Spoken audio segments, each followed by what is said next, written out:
Today, so I know, sorry, no cooking stream today. I simply could not. We might put the cooking streams on a shelf for now. They're just a lot of work. And I prefer being in this setup where I have all my sound alerts and all my other stuff, you know? So I can just, whenever I want, I can just be like, 我在北京. Oh, what's up, Beijing? What's up, Beijing? But yeah, so I've got a few stuff to talk about today. We're playing a new game today, another nostalgic game from my childhood. Has anyone here played Cake Mania? I personally love Cake Mania, so that's what we're playing today. Super simple game, but on the shelf, but we love cooking streams. Oh, I'm glad you like them. I'll bring them back, Flossy. It's probably just not going to be like every single Monday. It'll probably just be like every once in a while. Yeah, because I don't have anything to cook right now. I got so much stuff. I'm still trying to like reorganize my schedule. Suddenly I'm a morning person now. I don't know what happened. Ever since I got back from China, suddenly I'm a morning person. You guys, I know that Beef is a morning person, and I'm assuming Bunny is as well. You guys all Flossy, I'm guessing that you are not a morning person. That's what I'm guessing. I'm thinking, based on how late you stay up, you seem like a night person, a night owl. And you know what? My whole life I've lived as a night owl. I don't know what it is. I think it's just because the time. Yes, you are, Bunny, and we love that. And you know what? I'm starting to learn the benefits of waking up early. Oh my God, am I old? No. Just never mind. This is not a. For some reason, I just always thought like only people who are older are able to appreciate being morning people. But I know that Beef and Bunny, you guys are not old at all. Boomer streamer. It just feels like boomer energy. Not that that's a bad thing. I don't know. I never thought I'd make the switch. I was like, I'd always look at everybody who's like, you know, waking up at 7 a.m., 6 a.m. I'd be like, what is going on? Can we get some more boomer humor in the stream? This is Dom. Hi, Dom, my friend.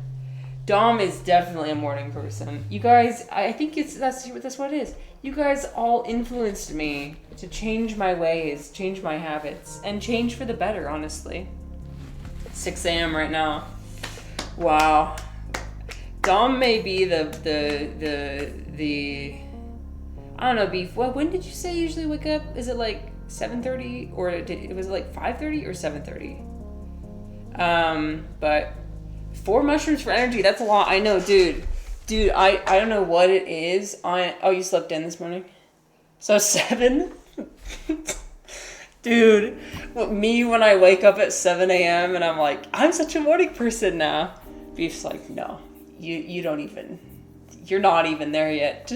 I'm not there yet. I have a long ways to go. But I'm embracing it. I'm embracing the, the new energy. I don't know why the music's not going. Here, we're going to skip forward. By the way, I'm very grateful that I'm able to use this nice, chill music. Copyright free. Woohoo.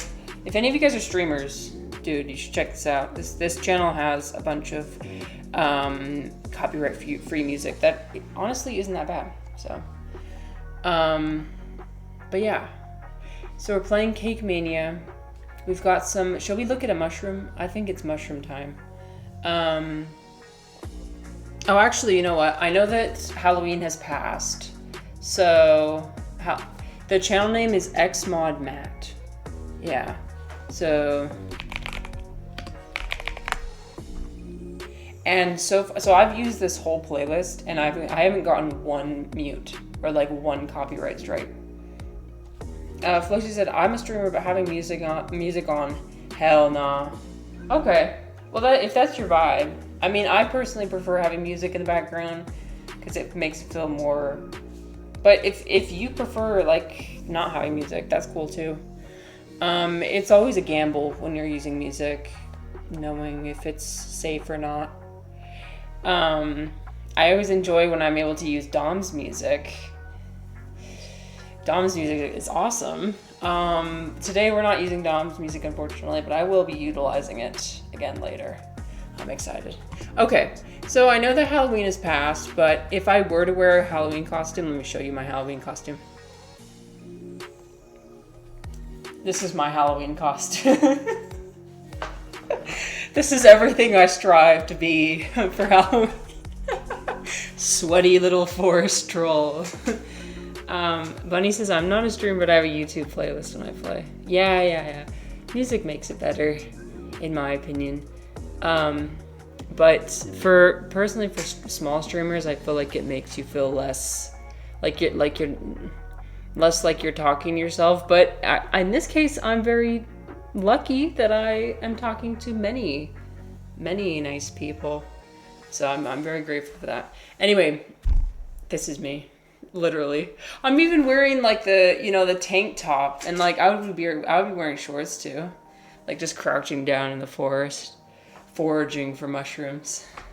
Includes fungal specimen bags, a field guide, I don't know what this is. A broken hair tie. 87 unread messages. Oh, this is everything I want. Just like phone off. Phone, like we throw it away in the garbage. We're not checking that. Not checking that shit anymore. We're going into the forest. We're frolicking. Dirty sports bra. Patellofemoral arthritis. Okay. I don't have arthritis, luckily. I'm very grateful. Part of me assumes, I think because of like all the yoga I do.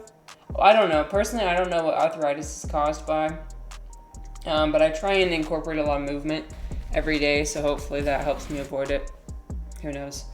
Absolutely no concept of time. Beef says, I gotta go. I've been sitting for too long.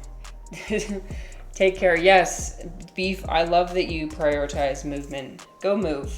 Move your body. You take care as well. Thank you for stopping by and saying hello. Not the arthritis. One crumbly Boletus edulis. I'm assuming this is one type of mushroom. Crawling with tiny beetles. So this is what I imagine the foraging experience to be. You go out into the woods, you get all sweaty and dirty and gross, and you maybe get like one little mushroom. Like, dude, every single time I go hiking in the place where I live, I maybe see like one mushroom the whole time. It's very sad. When I went hiking in San Francisco, yes, there's mushrooms everywhere. Because the climate is just like prime. Because it's raining all the time, it's moist, the ground, and there's just, prime conditions. It's like not too hot, not too cold. Let me show you guys what mushroom I'd love to find. I would love to find one of these. This is called a chicken of the woods. You see this? This is massive. Only one mushroom man I see. A whole family tree in my forest. Oh, okay. Only one mushroom. Man, I see a whole family tree in my forest. Damn, really, Flossy? I'm jealous. Yummy. That's beautiful. I know, isn't it beautiful? Flossy, I'm jealous. I need to come, I need to see with my own eyes, what your forests look like, because mine are sparse. This is beautiful. This is edible, and apparently it tastes like chicken, I think. No, I think it tastes kind of like shrimp. Let's see. Or there's that shrimp of the woods. Anyway, chicken of the woods. Please ignore my terrible typing skills. What does it taste like? What does it taste like? Chicken, perhaps? I don't know. Unfortunately, I've never had the opportunity to try it, but it is edible. It's a choice mushroom. So one thing you'll notice, like, oh no. So this is why it's important to cook your mushrooms all the way, because sometimes they can be like kind of irritating. But okay, so if you've ever had like a gourmet mushroom, it is not the same as like one you can buy from the grocery store. Like if you buy one from the grocery store, you know your like the mushroom taste. It's very mushroomy. It's very like rubbery. Very like Gourmet mushrooms don't usually taste like that. Like they will taste almost like meat. If they're so much better, you'll taste the difference. Dom says, "Can you plant mushrooms?" From personal experience, yes. Although the way the process works is you have a bag. I usually like getting a bag. I mean, you could get like a plastic tub or whatever, but the best way to grow them is in bags. And you have like you can buy spores, and you basically inject the bag with spores, and you mix the spores and you wait for the mycelium to fill the whole bag. And then you cut holes in the bag to allow oxygen to go in, because it needs oxygen exposure to kind of shock the system and create like fruiting bodies. And then the mushrooms will come out. My favorite is enoki. Oh, I love enoki mushrooms. Yeah, those ones are good. If you have like hot pot or like, oh my gosh, have you had like, wait, I'm not sure if you're a vegetarian or not. But if you've ever had bacon wrapped enoki mushrooms, so good. Flossy said, jealous because it rains every week. At least twice if you're lucky, only once. And that's why you have a lot more mushrooms than me. Yeah, places where it rains a lot more often, you're gonna have a lot more mushrooms. That's why I said when I go to San Francisco, they're plentiful, they're beautiful, they're everywhere. Unfortunately, I live in a desert, so they're not as common. I like them crispy on toast with sesame oil. Ooh, that sounds delightful. Oh my goodness, that sounds fantastic. Yeah, once you learn how to actually cook mushrooms, like you can never go back. You know, like once you know what I did yesterday? I made spaghetti. And what I did is I had ground chicken and I chopped a bunch of mushrooms and I put it in like it was ground beef. Like whenever I have ground beef or ground chicken or something, I'll add mushrooms to it. To like kind of add more fiber and protein and like plant stuff. And the texture you can't even tell. So it's almost like you have twice the amount of meat, but you have less, it's more variety of foods, I guess. Felicity said, my favorite mushrooms to see are those red mushrooms with the white dots. Are you talking about the Amanita muscaria? Is it this one? Because this one is also one of my faves. Yeah, Amanita muscaria are magical. They're so magical. Oh, no problem. See you in a second, bunny. Have a good little break. But yeah, these are classic. You know they can get as big as a dinner plate. Like it can be as big as like your hand or bigger. My hand's pretty big. I've got basketball player hands. So almost dinner plate size. But like the whole top of the Amanita could be as big as your hand. It's pretty impressive. Anyway, that's enough yapping about mushrooms. Shall we play the game? I'm excited. I'm gonna play the game. Around summer they always grow at some point. Oh, are you telling me you've seen one in real life? I'm so jealous. You've seen one in real life? That's awesome. Okay, we're gonna play. You guys ready? Nice to have big hands if you play an instrument. Yeah, good for playing piano for sure. You wish mine were bigger. How big would your hand measure up to mine? Like, do you see my fingers? These are long fingers. Where would it be? Would it be like here? Here? Or here? I have a friend her hand is like that big. Like, literally when it... I'm like, oh no. I can almost curl my fingers on top of her hand like this, and it fits just barely on the inside. No idea.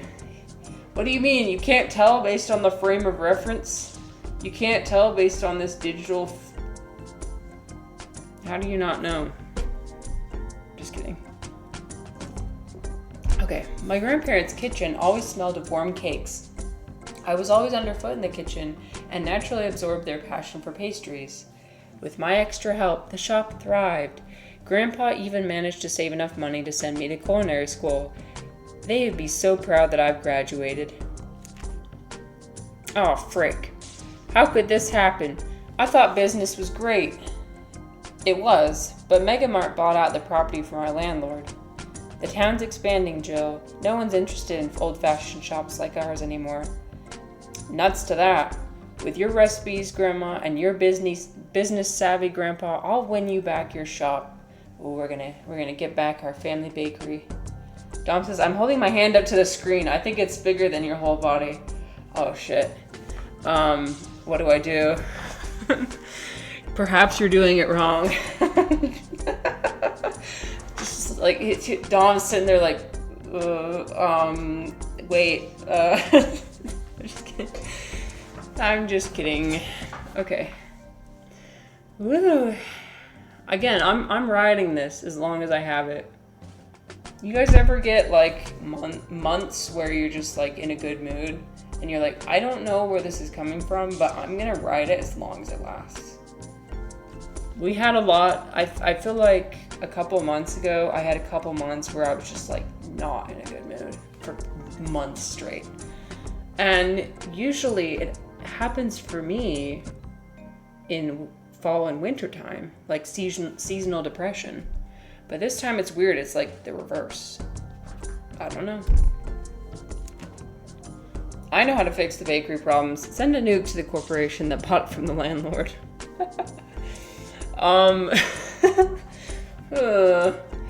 I guess that's one way. I'll have to work out of my home for now, but it's a start. With Gran and Grandpa's equipment in my kitchen, I'm raring to show. You guys just missed my reading so much. You guys missed my reading abilities so much, didn't you? I'm raring to show the big bad, big box business who's boss. Okay, come on. That's a tongue twister. I just had to read. Feeling terrible that's been my life around 3 months now. Oh, just like feeling down for 3 months. Dude, I get it. That was me 2 months ago. And sometimes you don't know what causes it. It just happens. So I just want to let you know I get it. But when the good moments come, because they will come inevitably, just ride them out. That's what I'm doing. I'm riding it out. I'm not asking questions. I'm not asking like why is this happening? Should I be worried? Is there gonna be bad times in the future? I'm not concerned with any of that. Because I know that it is inevitable. This is not gonna last forever. This like good mood of mine that's, I think it's been brought about by my change in circumstance. Like going to China, having my life completely uprooted. So I know it's not gonna last forever, but that's all the more reason to savor it. Savor it now. Flossy says, I know what causes it. Bad grades and only being said what I do wrong with everything. Yeah, you've mentioned that before, having struggles with your school. I'm sorry that you're still struggling. It won't last forever. That's all I can say. It won't. It feels like it will, but it won't. Okay. Oh, it's January. I have a goal of $200. Okay, let's go. Let's bake our first cake. I played this so much as a kid. It was a I had an old DS, like an original DS, and this was like one of my first games I ever played. Oh my god, a customer! He only has 2 hearts. Yikes. Oops. Well, that's what happens when you bake a cake before taking somebody's order. Still failing 6 classes. I'm sorry about that. All I could say, I hope that it gets better for you. This looks like one of those games I grind out for fun as a kid. Dude, that's what I did. I would grind this game. Family trips, like road trips, I'd be grinding this game. It gets so satisfying when you're like hitting all these buttons all across. All you have to do is like click. And when you get the fast, you can get like speedy shoes. But I like being able to, like when I get into a flow state, Dom, for you who knows what flow state is, you get into a flow state of like, oh yeah, so I'm gonna click the money, then I'm gonna click this, then I'm gonna click this, and like all without moving, you know? It's nice.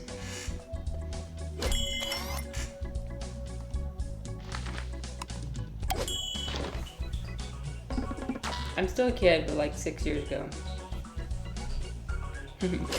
Yeah. Enjoy it while it lasts. Enjoy everything while it lasts. That's what I have to say. Nothing lasts.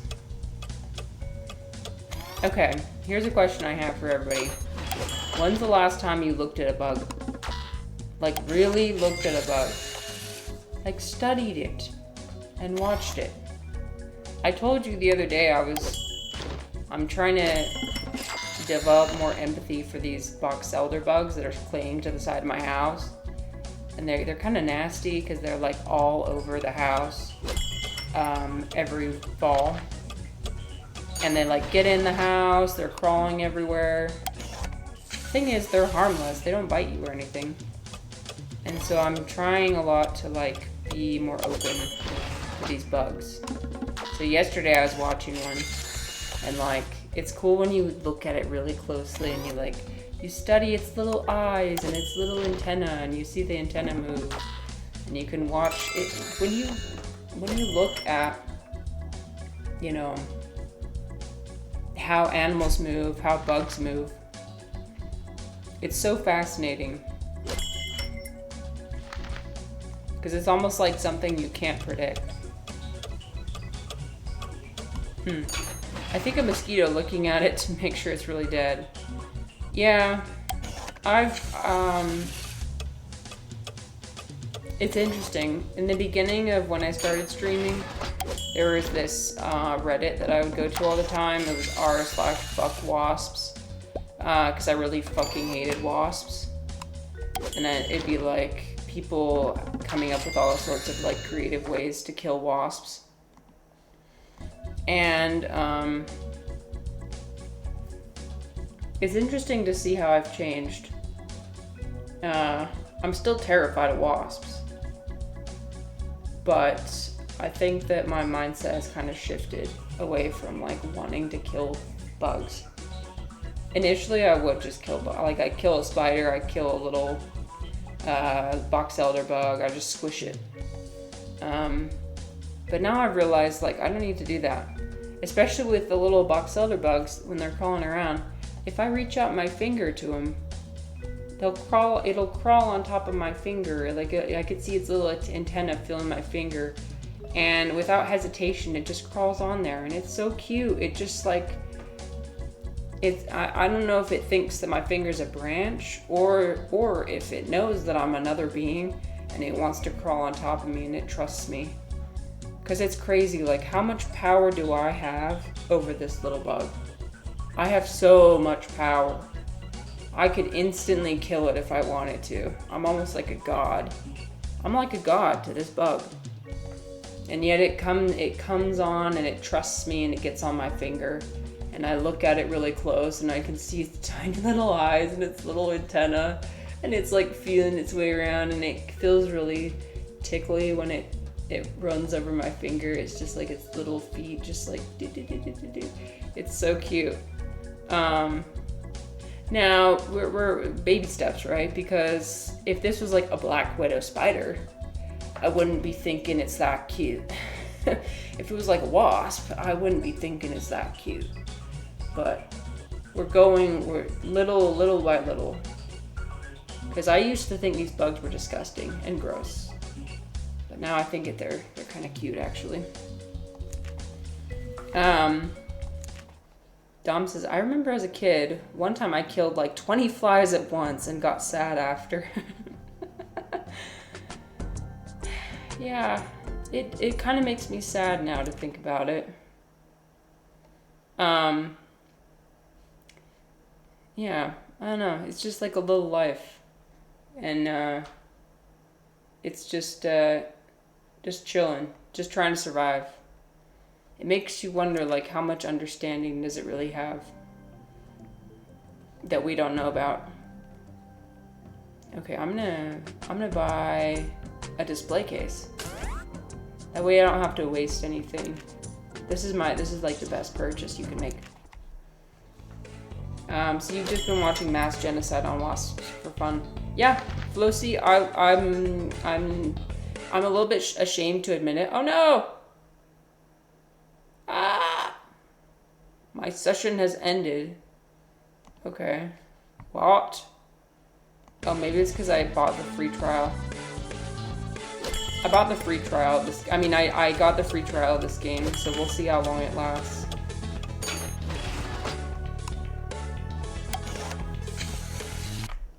Okay. Please hold. I might have to buy the game. Okay, I guess I'll buy the game. Damn it. I thought I could get away with not buying it, but you know, it is what it is. Okay. I'm just gonna see if I can buy it.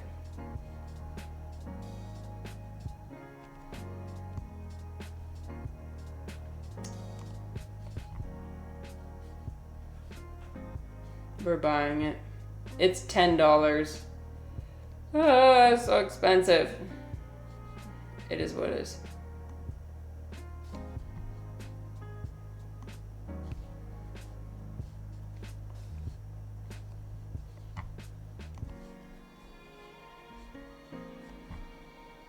Do I really have to create an account?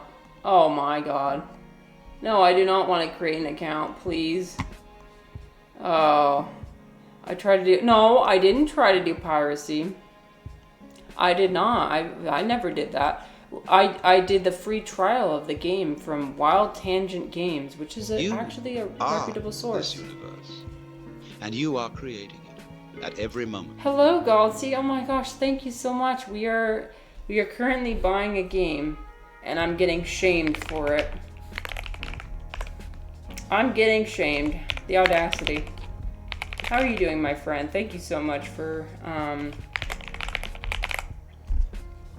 we're playing Cake Mania.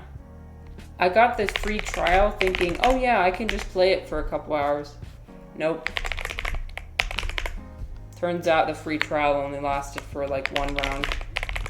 So, it is what it is. Some people like being shamed. That is true, Dom. I have moments when I like being shamed. Okay, come on, please. Please. Okay, what if I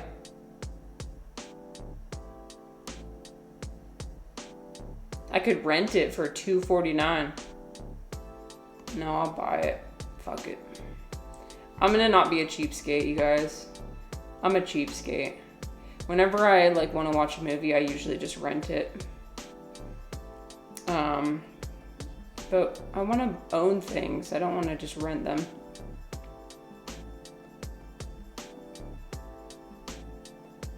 Okay. Can I please buy it now?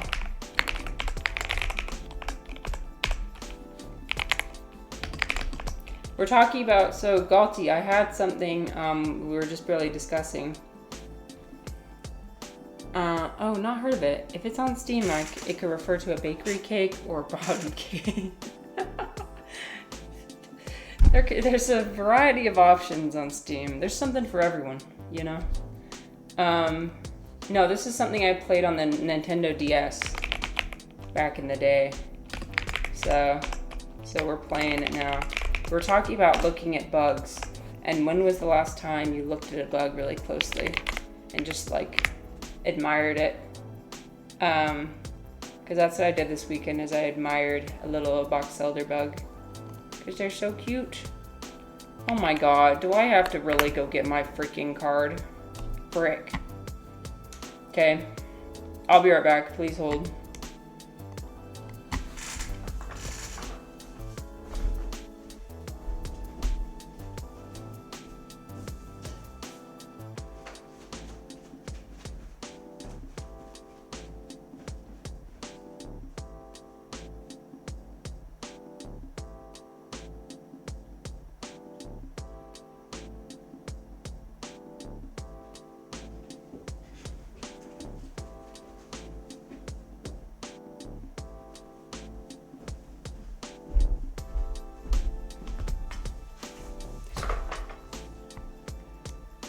All right, we're back.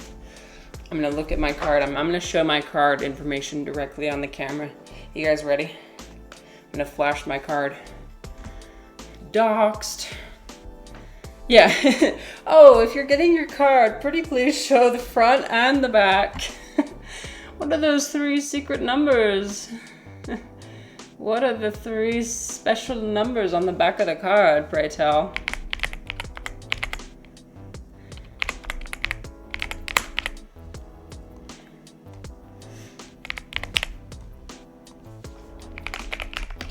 This is like the time that I accidentally pulled out my social security card live because I kept it in with my little orchids. I am this close to doxing myself. Like I am a millimeter away from doxing myself every stream. It's almost like the universe wants me to do it. I kind of like living on the edge, to be honest. Okay, can I please play the game now? I think I can now. Yay, okay. Yay. I showed my social security card on stream. Yeah, it was, I mean, yeah. The thing is, I had this little box of like these orchids, right? And I didn't realize, so like these cute little orchids, I didn't realize I put my social security card in here. Don't ask me why. I just did. It's all my valuable stuff. This is my most valuable stuff right here that I've got. And so I was like, what else valuable should I put in here? Oh yeah, my social security card. Do you guys, in your country, do you have social security cards too? Or is that just an American thing? Is there a clip? Flossy's like wanting to dox me so bad. No, I didn't actually, like, it was down here, so you didn't actually see it on the camera ever. Okay, so Galti said probably when I was at a zoo and they had the reptile and insects room. They had quite the colorful collection. I love that. My point is that, you know, normally we think of these little things as being disgusting. And I mean, they kind of are. I mean, it's fine to admit that. But sometimes you can see a different side to them and think, like a more nuanced side. You're like, oh, these are kind of cute. I'm gonna turn the music down just slightly. It's already down really far.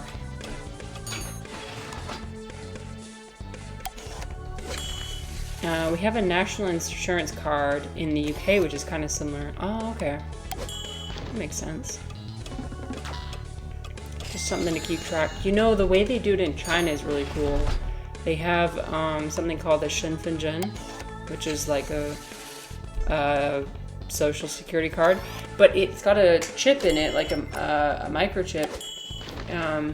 and you can basically scan it to go get in anywhere. So like any museum, any park, any place that require like the even like the subway and stuff. You just scan your card and you can or like customs and everything, and you just get in. Usually they make, so like for foreigners they make you show your passport, but for just Chinese nationals they have to use their. You can lurk briefly while you put your kiddo to bed. Cute. Have a good lurk and good luck.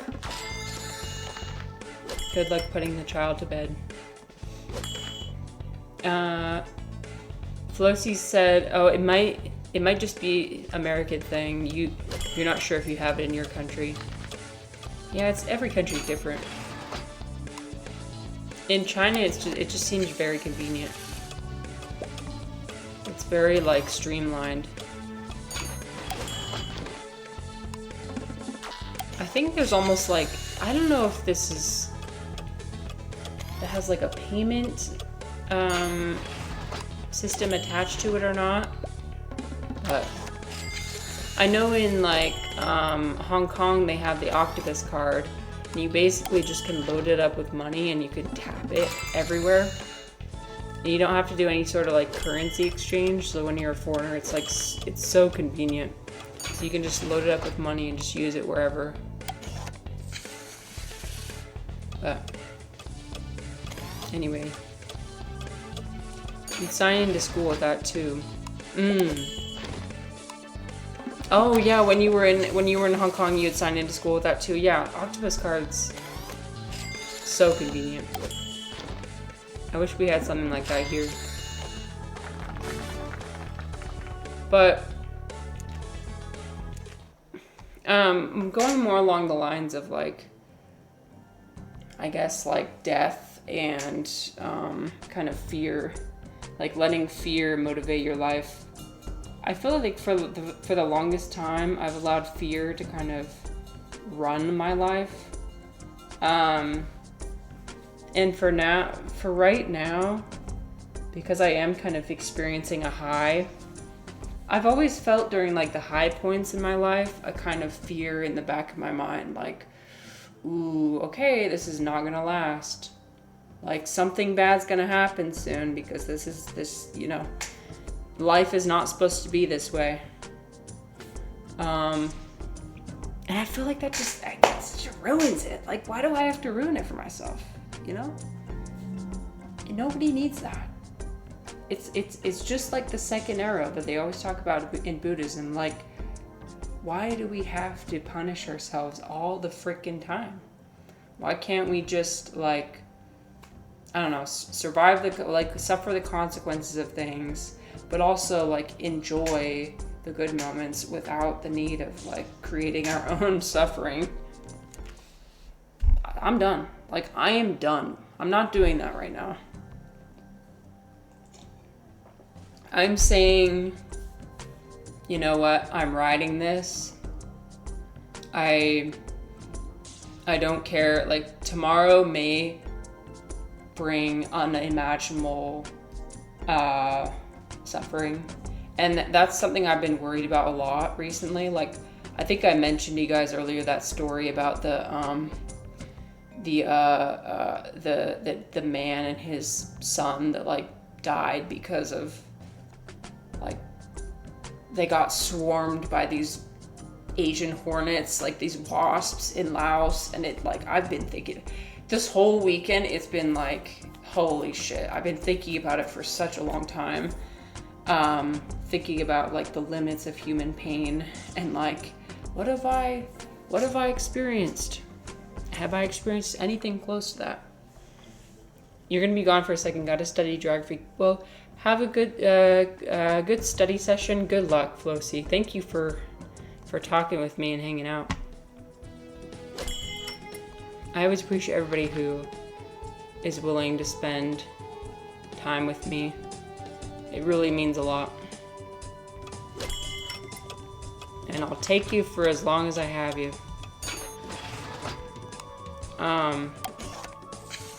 But I was like on a hike this weekend and I started getting this thing like itchy legs. For some reason when I hike outside, when it's kind of cold, the capillaries in my legs expand and contract. And this is something that happens to some people. I don't know why exactly. But when that contracting happens, it creates like really bad itching. Like to the point of like, it feels like 1,000 mosquito bites all over my legs. And it's like unbearable. But when that was happening, I was thinking again about the man and his son and the wasps. And I was like, how does this, which feels unbearable to me now, how does this compare to what they felt? Like, I just want to gauge, like, what are we, you know? Foxy said, of course I'd spend time here. It's amusing the person, especially don't really care about the gameplay. Aw. Well, thank you for being here. I'm glad you are able to get something out of it. That's what I hope for everybody. Yeah, I'm not really here for the gameplay. The gameplay is like a background. It's like a background thing to keep everyone entertained. While we yap together. It's like having the TV on in the background when you're talking to your friends. That's kind of what I like to think about it. It's not the main focus for me. I'm not a pro gamer. I'm just...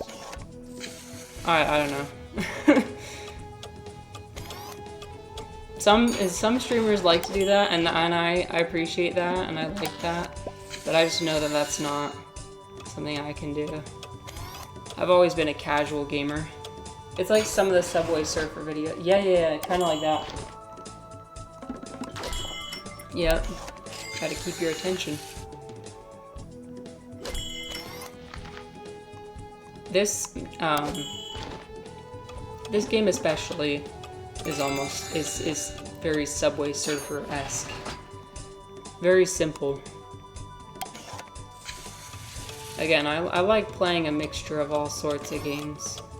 Adventure. This one's more I'd categorize as just like dopamine boosting. They're all fun.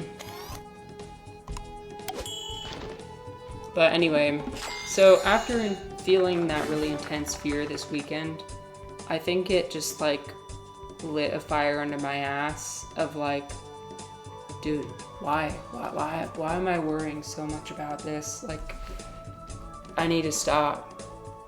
The reality is that I'm not experiencing that. And you know what, it really is hard, and if you guys have ever experienced this before, where you read a news story or like read something or like watch somebody go through something and like imagined it for yourself, like, how would I feel in that situation? I get it. Mosquito bites, are you allergic? Well, so I am actually allergic to mosquito bites, but what happened was, so like there's, you know how you have like blood vessels in your legs? There's like little tiny blood vessels called capillaries, and when they get exposed to like cold, the blood withdraws out of them, and when that happens, it creates really, really bad itching. So it feels like 100 mosquito bites. That's what I would describe it as. But like, I guess the point is like, why do we have to compare our suffering? I feel like that's all everybody does every single day. It's like, we're comparing how much each of us suffer with each other.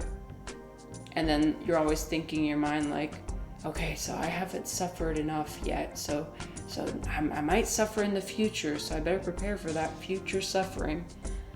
And none of us ask ourselves, okay, what about right now? Am I suffering right now? Right in this second, am I suffering? Most of the time, I think we'd say no. Compare suffering. I don't. I just think of my own suffering. And some people do that too. It depends on what kind of person you are. For me, for some reason, I'm always comparing my suffering to everybody else. And I think that, I mean, this comes from my perspective as a woman. I feel like women often do that. But again, I can't speak for all women. I just know, like, I've noticed that a lot of the women in my life and me, we tend to compare suffering. We tend to compare ourselves to other people a lot. Okay. I'm gonna should I get a special decoration? Or a new oven? I'm gonna get a special decoration. Nice.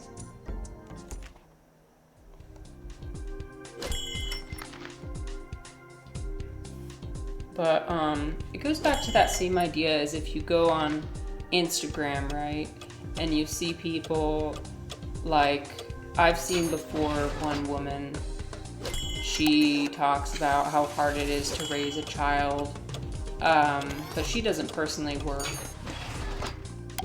It was this one video of an influencer who's like talking about the difficulties of raising a child.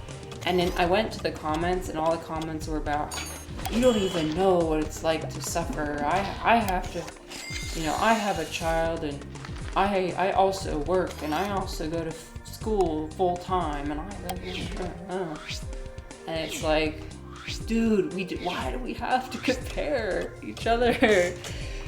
I don't know, like everybody's suffering is valid. So, anyways, I'm sick of it. It's another reason why I deleted Instagram, because I was tired of it. I was tired of everybody just like being like, you don't even know what hardship is. It's like, how do you know? I feel like nobody really knows. You'll never know what somebody else's experience is like. You can only know yourself and what you feel like. You can like imagine. So for example, when I was imagining like what it would feel like to be stung by wasps until I died, I did imagine that. It was very psychologically uncomfortable. What did it do for me? I mean, I guess it did have some small benefit, because it did kind of like remind me like, holy shit, all my problems don't really matter that much. Like, wow, I'm okay. Like, at least I'm not experiencing that. But at the same time, you can get into this space of like crippling fear, and that's not helpful. It's not helpful to be in crippling fear. Flo said, I still got Instagram because all I get is funny memes. Well, that's cool. I mean, as long as, yeah, you can control the experience. So, as long as you get a lot of good stuff out of Instagram and not a lot of bad stuff, and you feel like you're in control of what kind of experience you have, then that's great. The reason why I deleted it was because I felt like I wasn't in control of what experience I got from the app. I like being in control.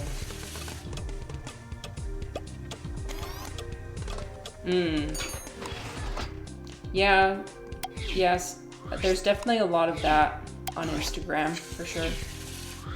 A lot of that going around, and that's sad.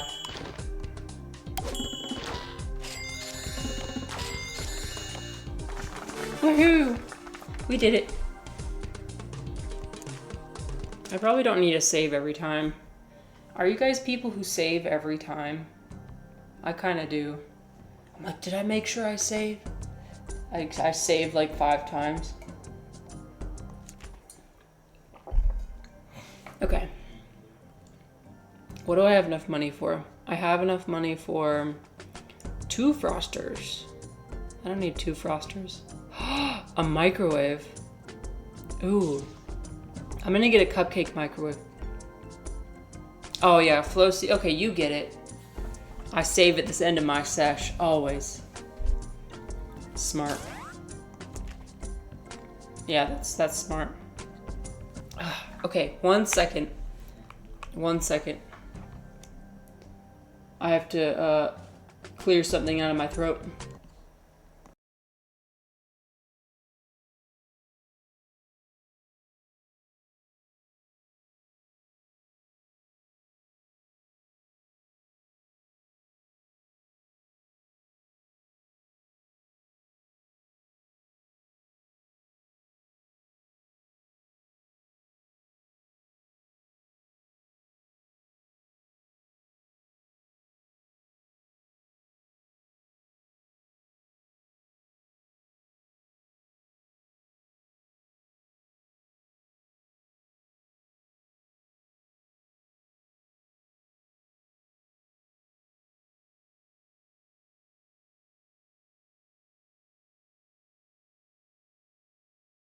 All right, sorry about that. There's something in my throat. And, I just got back from China, and what they do in China is they just, they go, and they spit it out. I don't do that. I kind of think it's gross when people do that, but according to traditional Chinese medicine, you're supposed to, it's basically like Shrek, like his philosophy, where it's like better out than in. So it's like you're supposed to clear everything out. It's supposed to go, you're supposed to release the negative energy. So people take that and they run with it and they try and release it in the loudest way possible. That's one thing, if you're not used to it, you go to China and you all the uncles, like the shoo-shoos, they'll be spitting like the loudest spit you've ever heard. They'll be like spit. Yeah, it's kind of gross. Okay, except for one Pokemon game where I forgot to save after 2 hours of gameplay. No! Damn, that sucks. That's hard.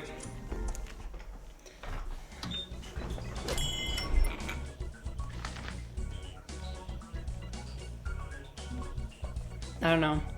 Something I grew up with was just always being taught to be as quiet, like take up as little space as possible. Be very quiet. That is not how my husband was raised. That is not how his culture is.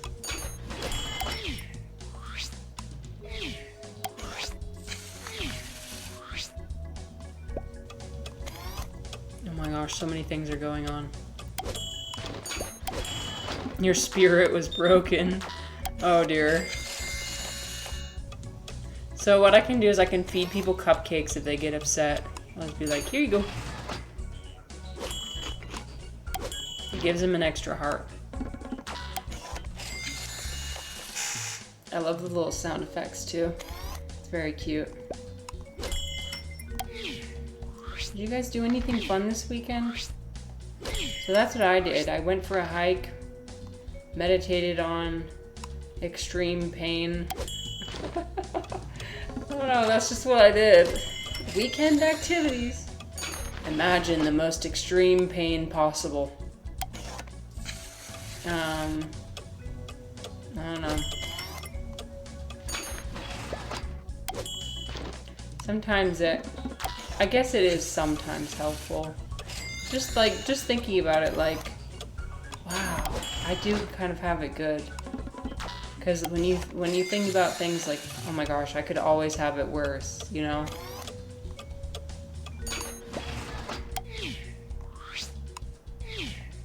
Your weekend was amazing. You went to an annual Dutch city light show. That sounds awesome. That sounds like perfect for the winter time too. I'm guessing it gets pretty cold.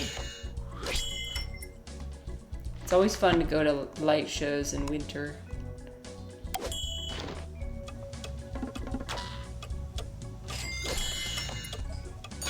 It's really cool. Nice.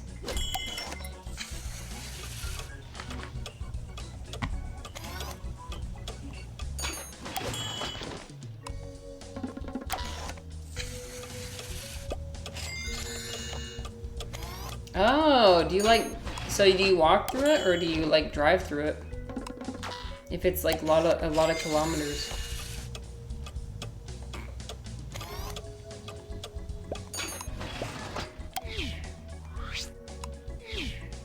Oh, I am just killing this. I'm just slaying.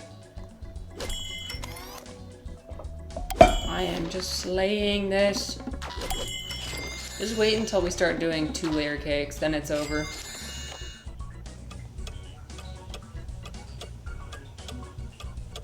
This kind of makes me want to make a cake, actually. And for some reason, the blue cake looks really good. I wonder what flavor the blue cake is. I don't know. I always imagined it to just be like a vanilla flavor. It just dyed blue. Walk through the city, look at projected on buildings. It looks so cool. Gosh, that's so cool. That reminds me of when I was in Chongqing and I saw their light show. I love like city light shows. It makes you feel like you're in a futuristic city, like you're in a futuristic movie, like Blade Runner. Yeah, when I was in Chongqing, I felt like I was in Blade Runner. That was so cool. I think there's moments when you can appreciate like man-made scenery.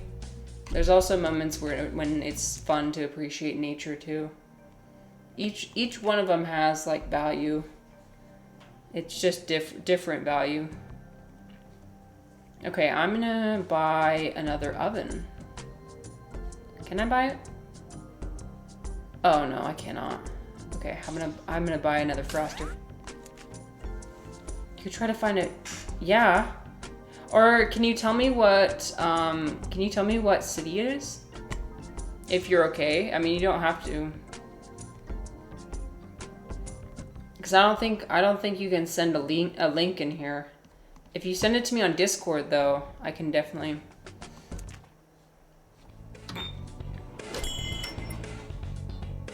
Oh shit, this guy's busy. He's a businessman. He does not have time for me. I need to get this guy a cupcake ASAP. Except they're not done yet. Okay, you're gonna search for a video? Excellent. Oops. It's funny because sometimes when you play this game, your brain breaks and you're like, wait, what was I doing? But then other times you get into a flow state where everything's like, oh yeah. Then I hit this, and then I hit this, and then I hit this.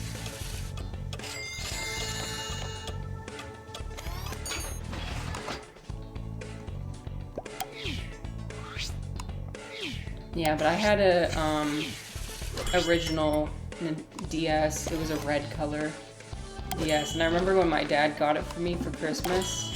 It was like, I don't know, the year that DS's first came out, 2000, in the 2000s.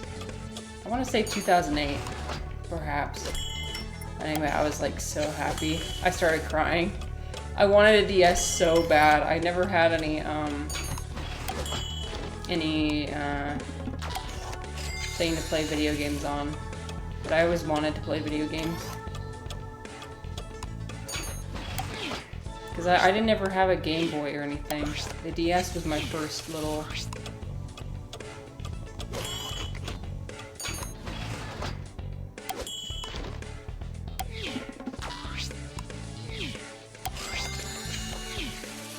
Yes, send it to me on Discord. I'm definitely going to show the video. I'm excited. Thanks for sharing.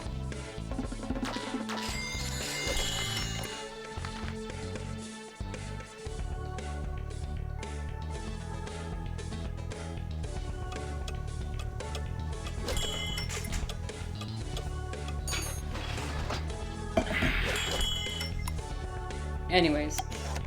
Yeah, so I'm still riding it out. I'm trying to just savor life. I feel like life is meant to be savored.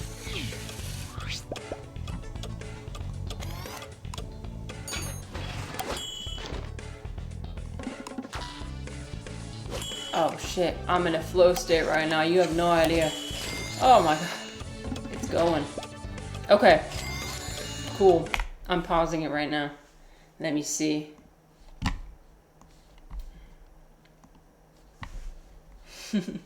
Wait, I had something funny open on Discord here. I'm gonna open another tab. We got a couple funny memes today too. Okay.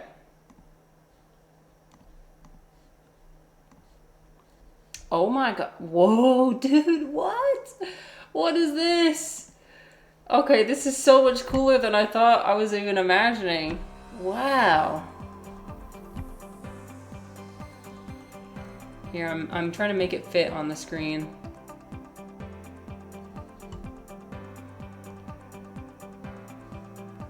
Oh my god.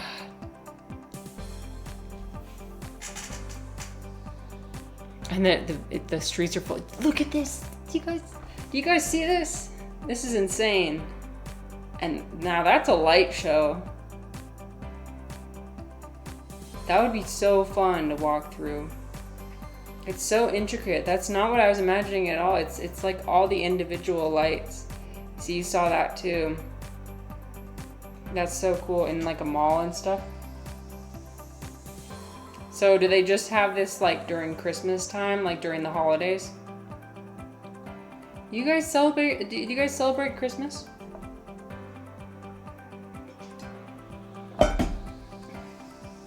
Ooh, wait, what is that? Oh, that's cool. So it's projected on the building. That's awesome.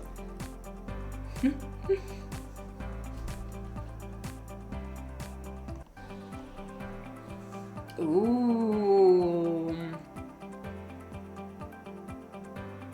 So you just get to walk through, see all the really cool. Ooh, my god. See, this is what I mean. Like, sometimes there's a lot of value in a lot of beauty that can be found in man-made structures. I do celebrate it. Nice.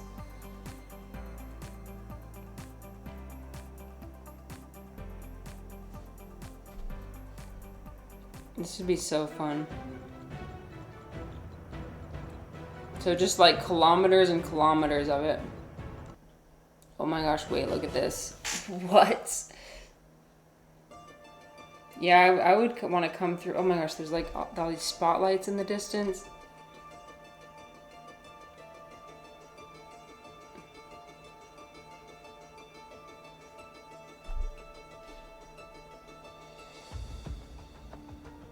I wish we had something like this in my city, but we don't. We don't have anything like this in my city. I mean, we have like a very, very small version, but nothing on this scale. This is very impressive. Ooh, wait, look at the jellyfish. It's a thing that's around October and November. It's fun to walk through every year. Every year it's different.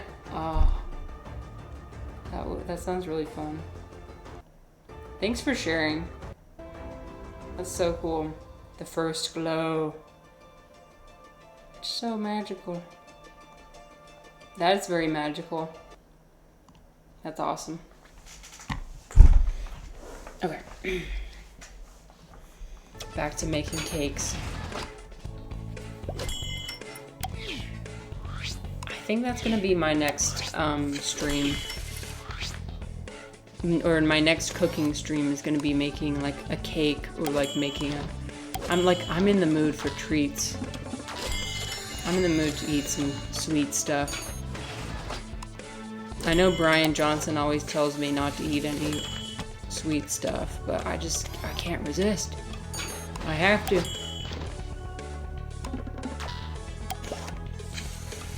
He like posted on his Twitter, he was like, okay, so the holidays, this time I challenge you not to eat any sweet stuff. I'm like, where's the fun in that? I get that like sugar can be bad for you, like etc, etc, like okay, we get it. But also let us have fun sometimes.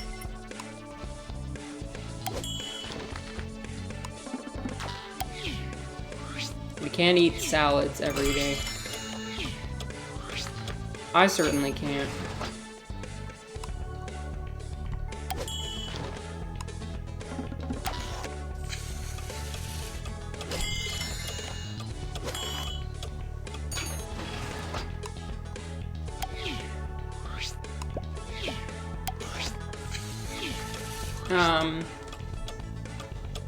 Let me think about the other things I had to talk about.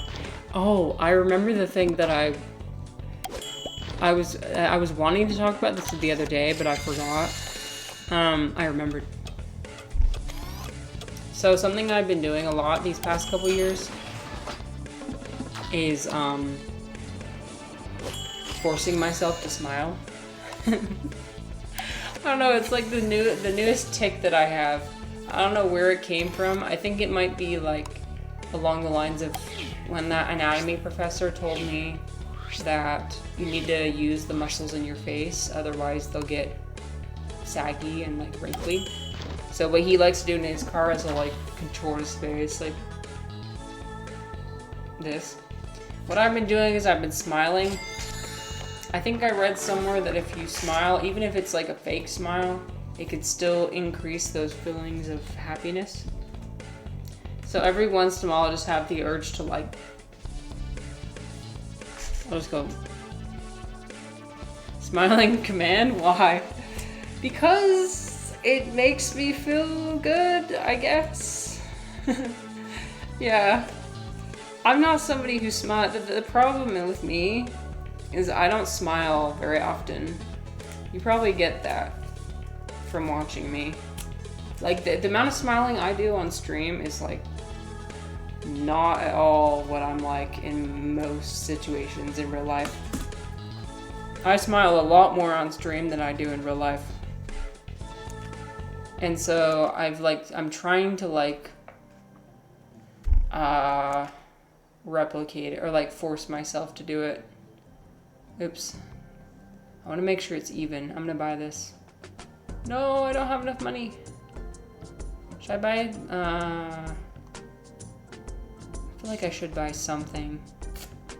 I'm gonna buy new shoes. I'm running 50% faster.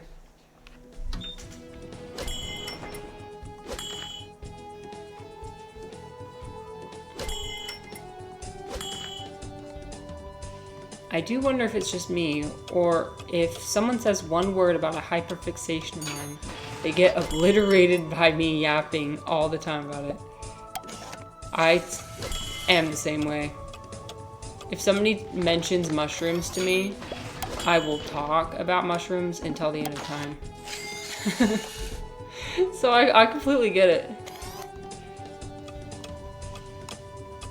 Sometimes it's hard to balance, like, you know, like your interests with everybody else. 'Cause like once they trigger it in you, like talking about your interests, it's hard to give the other person the space to be like, oh yeah, I should ask them about what they're interested in. Sometimes I forget. You get like that with video games or a show you watch. Yeah. You just want to tell them about it because you love it.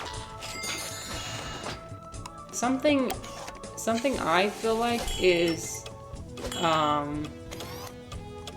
it's like you wanting to share with the other person your positive feelings. Like you want the other person to feel as good as you do when you have that interest, if that makes sense. Like, oh yeah, I watched this show and it makes me feel so happy, and I want you to feel happy too, so that's why I'm going to tell you about it. People don't always get that, though. They don't always pick up on that. I think they often think that it's like selfish when you talk about something for a really long time. And I don't think it's always selfish. Maybe sometimes it is, but not always. Most of the time after your yap, you're like, maybe they didn't want to hear all that. I feel that that happens to me too.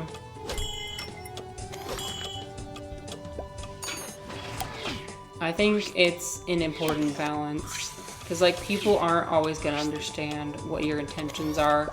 So sometimes you have to show them like that you care by being like, okay, I guess I'll give them time to talk about what they like.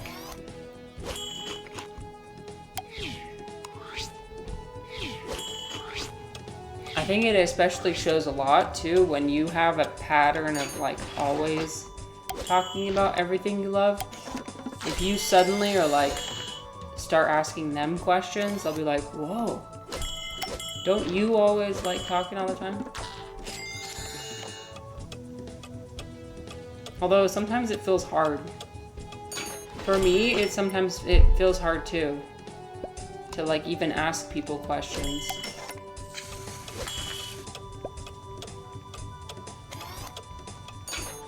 Sometimes it feels kind of stupid or kind of silly when I ask people questions. Sometimes it feels performative. I can't describe it. It feels kind of like nails on a chalkboard. I'm like, why is this so hard? I don't know. Like, why is it so hard to care about other people? I don't know. No, it's not that. It's like, why is it so hard to pull? It's like hard to pull me out of that space of like talking about my interests. It's hard to ask questions after you yap for 10 minutes about something. I know. Okay, that's what I'm saying though. Is that it feels like you're performing when you yap about something for 10 minutes, and then you finally turn around and like, so what do you think about this? It feels almost like you're pretending. Dom says, you feel guilt from talking about yourself? Yep. Yep, I do. I probably shouldn't.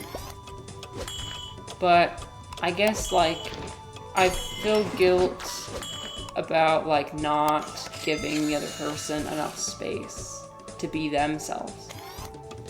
I feel guilt about like taking too much space, you know? Because I wanna make sure the other person knows that their space is valuable too. It's a really, oh my gosh, the social dance is so hard to master. It's hard.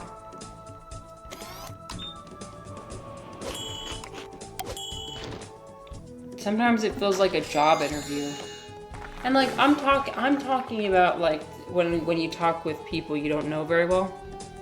When you talk with your family and like with your really, really close friends, for me it doesn't ever feel like this. Like I don't feel bad. Like sometimes when I'm trying to make new friends, it feels like a job interview or like something. I don't know, it just feels like, okay, now I have to remember to ask them about themselves. And okay, now I have to remember to smile, and now I have to remember to make eye contact. It's things that don't come naturally between me and strangers. I don't know if any of you guys feel similar.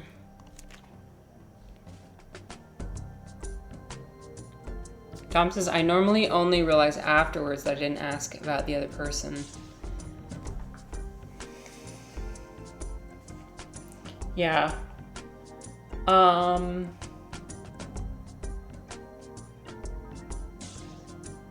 Yeah,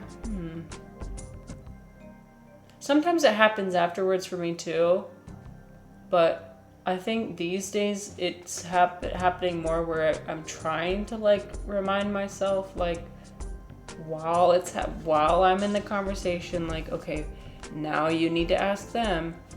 But most of the time it doesn't happen that way.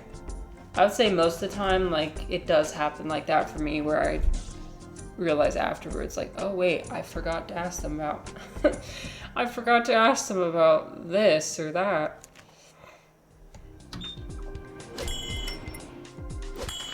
Yeah, Flossy says, yeah, with one of my friends, we have the same interests, so we just yap about the same thing for an hour at 2 a.m. I love that. See, you need to get yourself a friend. Like, everybody needs to get yourself a friend like that, where you can just be fully yourself. And I feel like it's easy in that moment to just, like, I don't know. It's a lot easier to balance the space. But when you don't know somebody that well, it's so much harder to balance.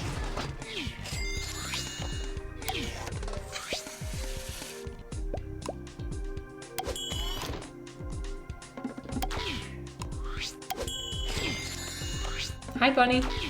We're talking about having conversations and how hard it is to remember to ask people about themselves. Or like when somebody asks you about like one of your hyperfixations and you just want to yap about it. And sometimes you don't realize until after the conversation is over, oh shit, I forgot to ask them something about themselves.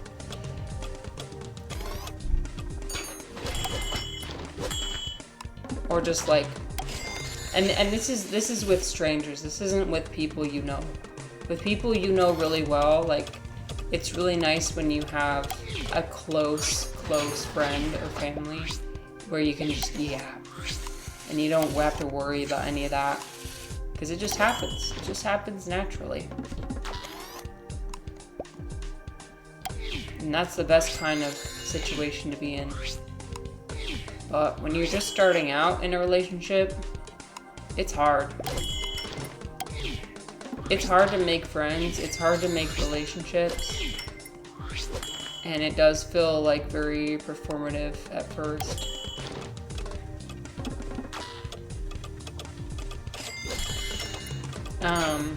Flossy said, it's a friend since elementary school, and we talk like once a month. When we do, it's for 7 hours on one day. Damn, that's awesome. Yeah, I love it when you just make such a strong connection like that with somebody.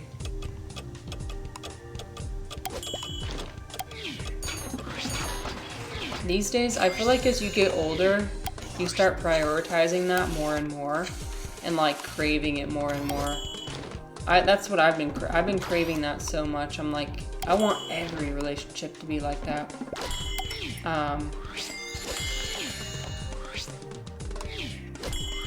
Yeah, but like Bunny said, it is scary.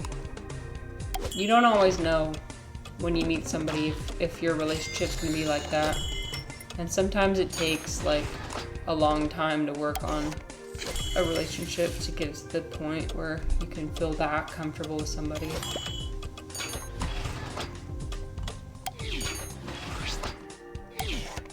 But when you do get there, it's so worth it.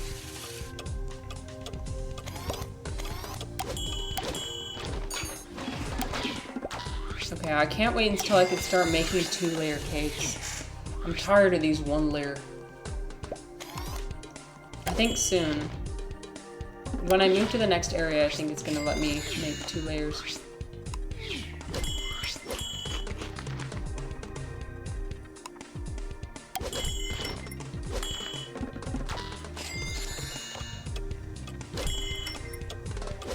I think that's the thing. You agree. Oh, I'm glad you agree. Well, one thing though is the closer you get with somebody, the more it hurts when the relationship ends, if it does. And I think that's just the risk we have to take with making relationships. Oops. I accidentally made a second cake. Oh well.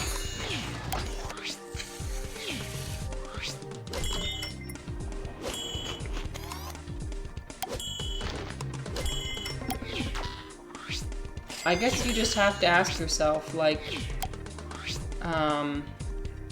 What am I willing to go through? Like what do I want? Do I want something with like high risk and high reward?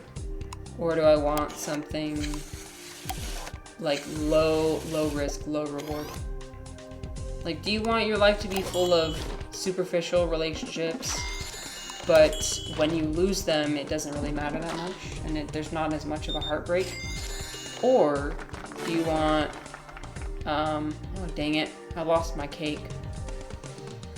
Or do you want a bunch of really, really, really close relationships that are very valuable when they're valuable, but when you lose them, because you will eventually, you will lose everything eventually. It will hurt really bad. I guess that's just one of the trade-offs in life. It's like, I don't know. I think it's probably something you start thinking about when you grow older. Maybe not when you're younger. I mean, I didn't think about this when I was, like, not even like 2 years ago, I didn't think about this. But I'm 27 now.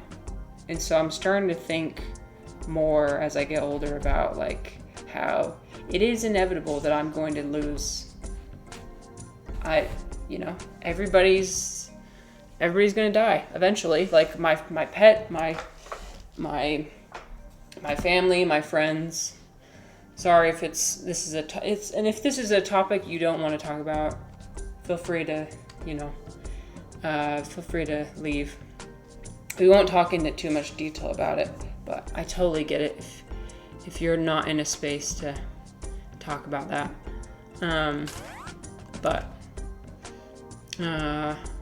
Yeah, I think that's just life. That's what makes life so valuable. Is when I think one of the reasons why I'm so happy about fall happening right now is it is a reminder about how beautiful fleeting things can be. Like how beautiful, like the reason why flowers are beautiful, right, is because they don't exist forever.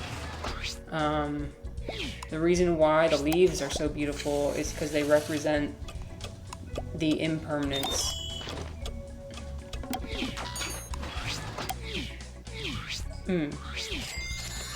Yeah, Flo, see, you already know that. Oh, and a month ago you had to go to a funeral. Yeah, those are hard. It's interesting because I haven't been to too many yet in my life. I'm also very lucky, I think because I'm young. I haven't had too much loss in my life. But it's coming. I know it's coming. It's like no one can escape it. That's the great equalizer. Is nobody can escape loss. No matter how much you try. So I think one thing I'm doing to mentally prepare for it right now is just like to try and be grateful for the things that I do have. When I do think about it, like, oh, what would it feel like if I didn't have my body that I have now?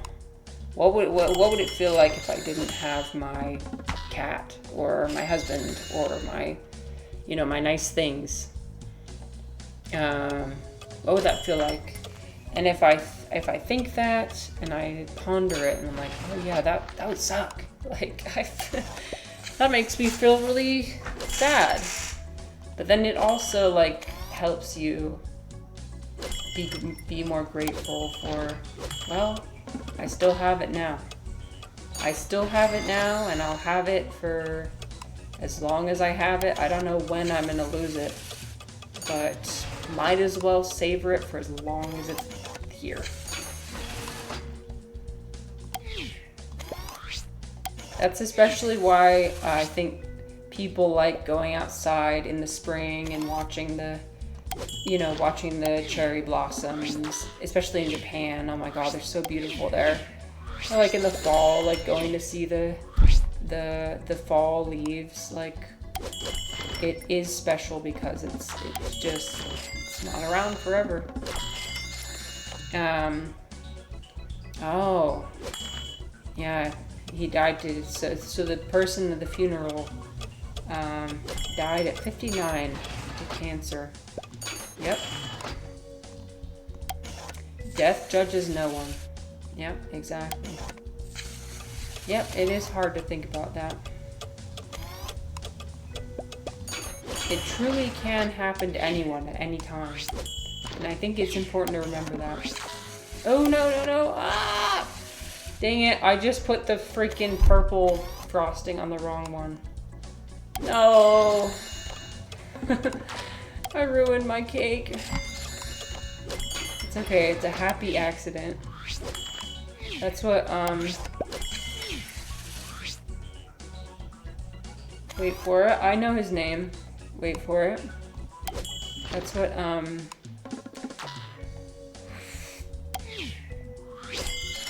the artist with the afro. So inspiring. I love him. I don't know why I can't remember his name. Oh no. But anyway, that's what he always said. Bob Ross. We remember him. I love Bob Ross. I love Bob Ross, and I love, oh dear. The bakery is about to be in shambles. I love Bob Ross, and I love, Mr. Rogers. Again, I think those are also two individuals that never shied away from death. And I like that I had that as a kid. Sometimes it's easier. It's easier to, I mean, it's so much easier to go through life and not think about that. And sometimes it's not helpful to think about death all the time. In fact, I don't think it is. I don't think that's helpful either. To be like worried about death all the time.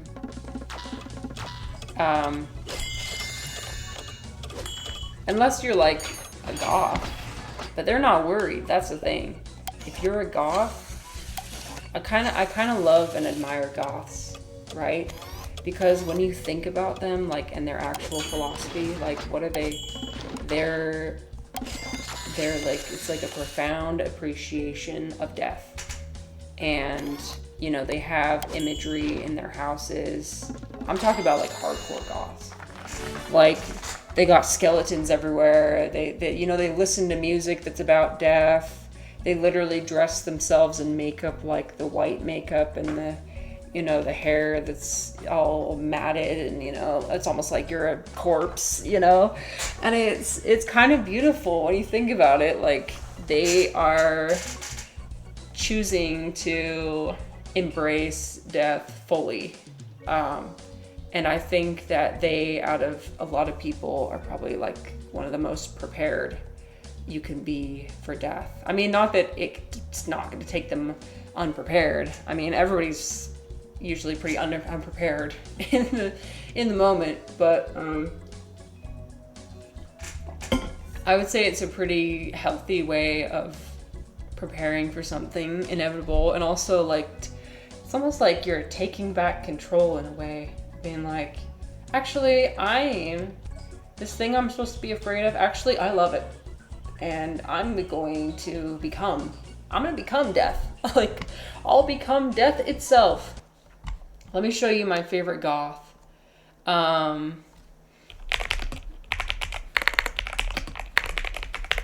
This is my favorite goth. It's Black Friday. I love her. She's so cool. She spends like I think she's mentioned at one point she spends 3 hours on her makeup. It's like a lot. It's a lot. Her whole house is completely decorated. See if I can find an image of her house. Okay. She's not as, you'd have to like go to her YouTube video, but she's a YouTube creator. So if you're ever curious about what a real goth, you know, she is a real, like, she is a hardcore goth. Anyway, Dom says, I've done death meditation a good amount. Visualize the body decaying. Yeah. And I think that can be helpful. I mean, like, in the sense of, like, yeah, control. Adding some control back in. Thinking about it. Preparing for it. In this case, I think these people, what they're doing is they're literally, like, making their living body look as if it's going to be, as if it will, like, as if it's already dead, you know? I think that's beautiful. It's not for everybody. Not everybody needs to do this or wants to do it. And maybe some people don't have the most hardcore philosophy about it. Some people probably just love the aesthetic and like the, but I think like this YouTuber specifically, I think she kind of has that mindset of, you know, just like embracing death. I mean, I think that's, when you think about the big picture of what goths, what their philosophy is, that's kind of what it is. Or at least it is. I mean, as an outsider, that's what it seems like to me. So it seems beautiful. I mostly use it as a tool against lust, but it gives some detachment to the body and urgency to practice. Oh, that's fascinating. Oh, Dom, we were literally talking about lust the other day, weren't we? And that's your solution. That's literally the opposite. I can't think of, oh God, yeah. Yeah, that makes sense. The opposite, you counteract it with like the opposite. You think of lust and you think of like that kind of energy as, it's almost like an overabundance of vitality. Overindulgence. So how do you counteract that? With the decay. Decay. Okay. What should I buy? Should I buy a fast froster? That could be cool. A fast, oh my gosh, wait. No, I'm gonna buy this. A fast microwave. I call this a microwave. It's not a microwave, but it is a microwave to me. Also, traditional is to contemplate the gross parts of the body. Wait. On that note, let's add this to the... I keep forgetting to use my ingredients, but I'm so happy with them that I just have to.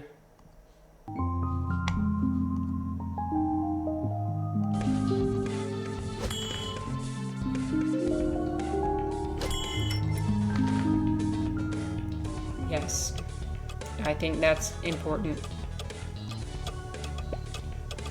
Actually, you know what, Dom, along those lines. So I'm gonna let you guys in on a little secret. And by the way, this will involve discussions of sex. So if you are under the age of 18, please, I ask you to not be here. I ask you to please, I mean, it's not like gonna be in-depth discussions or anything, but I just want to let you know that that's something that's going to be talked about. So if it's not something you're interested in, feel free to not be here. So for me personally, that has been something that I've kind of struggled with. Oh, thanks, Bunny. Yeah, I know that some topics, well, I'm learning as I go that there's some topics some people aren't comfortable with, and I think that's completely valid. So, okay, I'm gonna share something that's been very hard for me. Is actually sex. It's been very hard for me. I mean, it's not very, when you think about it, it's not very shocking, right? Because I grew up Christian. Okay, you can put the pieces together about why that would be an issue. although specifically with Mormon and LDS, that specific religion, it's very much encouraged to not have premarital sex, and at the same time, there's a lot of narratives about, like, sex is gross, it's dirty, you know, like, it's bad, so a lot of that was communicated to me in my upbringing, and so I think that kind of had in the back of my mind a lot of influence on how I think about it now. And it actually took a lot of work for me to overcome a lot of those ideas that I had. A lot of things a lot of Mormons struggle with, especially after they get married, is as soon as they get married, suddenly they're able to do something that they were not able to do before. Like, can you imagine? You can't just, like, flip a switch and be like, okay, I'm okay with sex. I'm okay with this now. Like, it's okay now. I'm not going to hell for it. Suddenly it's fine. It's not like it's going to just, like, magically shift in your brain when you get married. At least it definitely didn't for me. Where it's like, oh yeah, this piece of paper that I signed with my husband, that makes it all okay. That's not how the brain works. If you have years of communication about something like that's supposed to be bad, Flash Games Day. Tricks, today we were playing Cake Mania. It's one of my childhood games. Just FYI, for about the next 5 minutes or so, we will be talking about sex. That's currently what we're talking about. Not in, like, detail, but, like, about religion and sex and meditation. So if you're not comfortable with that, you do not have to be here.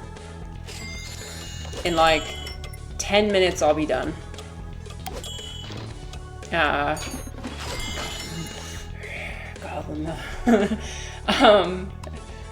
So anyway, that was a really long way to, like, connect back to what Dom was saying about meditating on the gross aspects of the human body. Actually, that kind of helped me, because that was what was holding me back for the longest time, was thinking that my body is gross and sex is gross and disgusting, because that's all I've been taught to me. I mean, I remember going to my parents' bookshelf and finding a game. I mean, not a game, it was a Freudian slip. Finding a book that talked about sex and, like, categorized different parts of it as, like, either acceptable or not acceptable and gross. And so, and, like, just general conversations. So that all became just kind of integrated into my view of it. But something that helped me was to think more deeply about, oh yes, we have bodies, and sometimes they're gross. Actually, a lot of the times they're gross. they're just gross, like, I don't know. And, like, being okay with it. The more you think about your own body, and the more you think about other people's bodies and realize we're all the same in our grossness, I think that's what helped me a lot. So, Dom, I appreciate you saying that, because that's basically, yeah. Dom says, did that mess people up like they do it and they think they're going to hell? Yeah. I mean, and I should preface by saying, okay, Mormons don't exactly believe you're going to hell, but they do believe you're going to a lesser version of heaven. So, like, there's 3 levels of heaven, right? And so the more you sin, the lower down you get. I don't think it's really possible for people to go to hell in Mormonism, but, like, you just don't get. You lose planets. Yep, that's basically what it is, Dom. You lose planets, you lose out on certain opportunities. Hi, Choza. Ooh, I hope you enjoy your spiced cacao. You know, I had a cacao ceremony last week. I mean, yesterday. I'll talk about that later. That's what that remind me of. Trick said, how the hell Mormons are procreating so much when they're teaching such beliefs?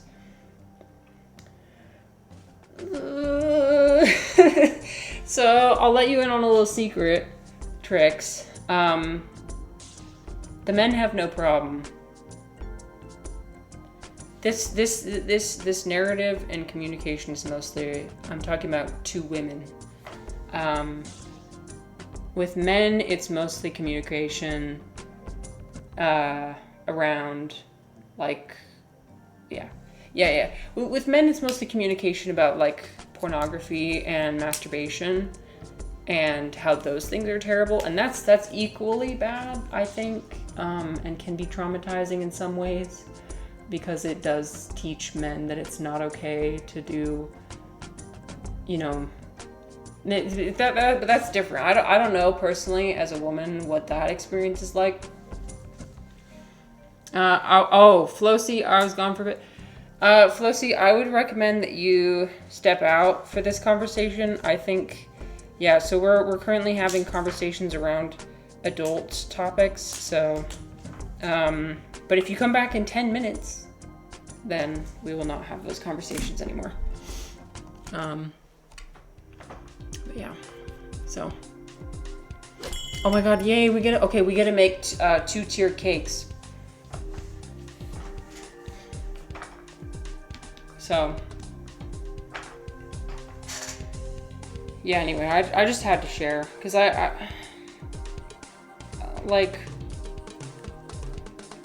it was a huge struggle in my life to get over that, to get over those feelings. And it's something I'm still actually working through. It hasn't completely left. So it's really unfortunate, because a lot of women also experience the same thing. And a lot of them, like, they never get over it. Right? So it doesn't, I mean, if you think about how procreation works, it takes 2 people, but really only 1 person, right? So,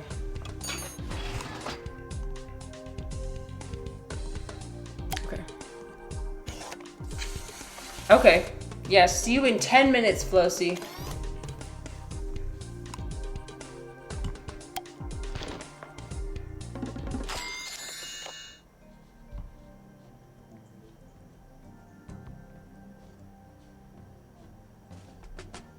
Okay, what should I buy? I'm gonna buy Fast Froster. That's what I'm gonna buy.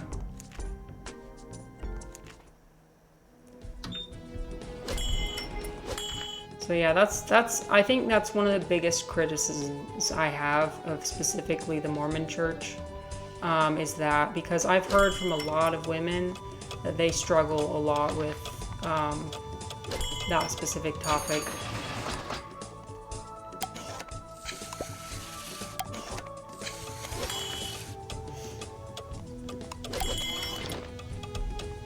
Oh damn, these people are impatient.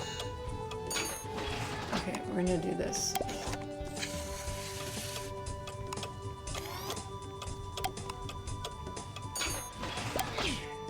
What am I doing? I don't know what I'm doing anymore. Okay, wait. This is what I was talking about earlier, where it's like sometimes your brain breaks while you're playing this game and you're like, wait, huh? It's just like life. Sometimes you get into flow states, and sometimes you know, you lose them. I'm just gonna decorate this randomly, and hopefully people want it. When are we starting the RuneScape arc? I don't know.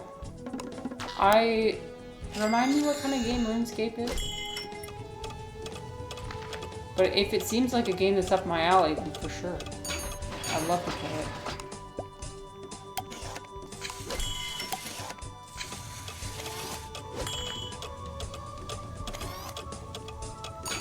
Yeah, anyway. I think that we can finish that conversation now. I don't have anything more I wanted to say. Maybe potentially at a different point we'll discuss it more. But I don't want to like yap on and on about it. It's kind of one of those topics because it's so sensitive. Like you want to make sure that it's the right place and the right time, and you want to talk about it with the utmost sensitivity because it's something you need nuance for. And I don't know, like I try not to let my bias too much affect like how other people think about things. It's like I don't want to send like angry mobs towards like the Mormon church. Like I'm not that kind of ex-Mormon. Some ex-Mormons are, you know, like they love to be like, yeah, we fucking hate the Mormon church. Fuck the Mormon church. I'm over here like, I don't know. Do yap about it. Sex is a big deal to us. Yeah, that is true. Well, thank you. I'm glad you support it.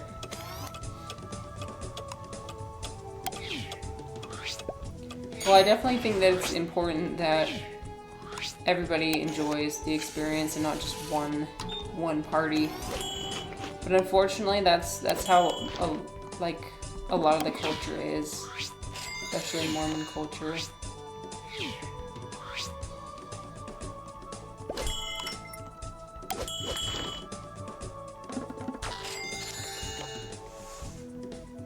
It does affect everything. When you think about like health, how crucial it is, like all the different biochemical processes and the like, you know, just the closeness you have with your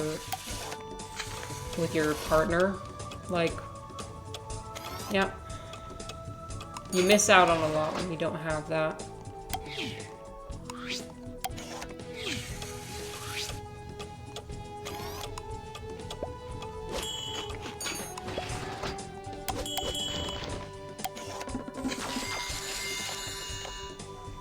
And it's a shame because I feel like a lot of people in the world are missing out on it.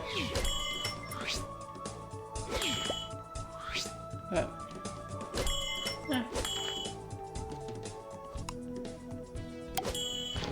I think all we can do is just like try and improve in areas where we can, and not like profit, not like continue to spread certain narratives. Like I know that I'm not going to talk about it the same way that my parents did, which was in a very shameful way. So that's all I can do, is just not talk about it in a shameful way.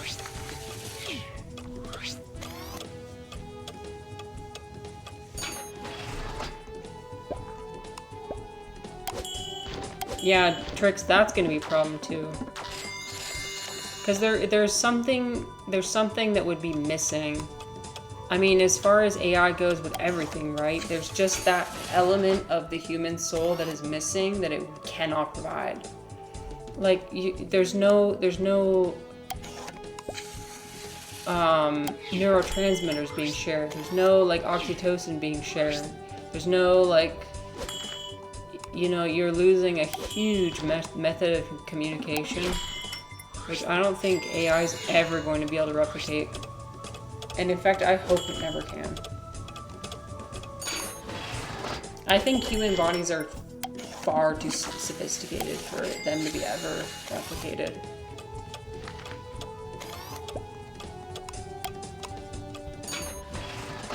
Like it's just not gonna happen. Like we'd probably earlier destroy ourselves than replicate it.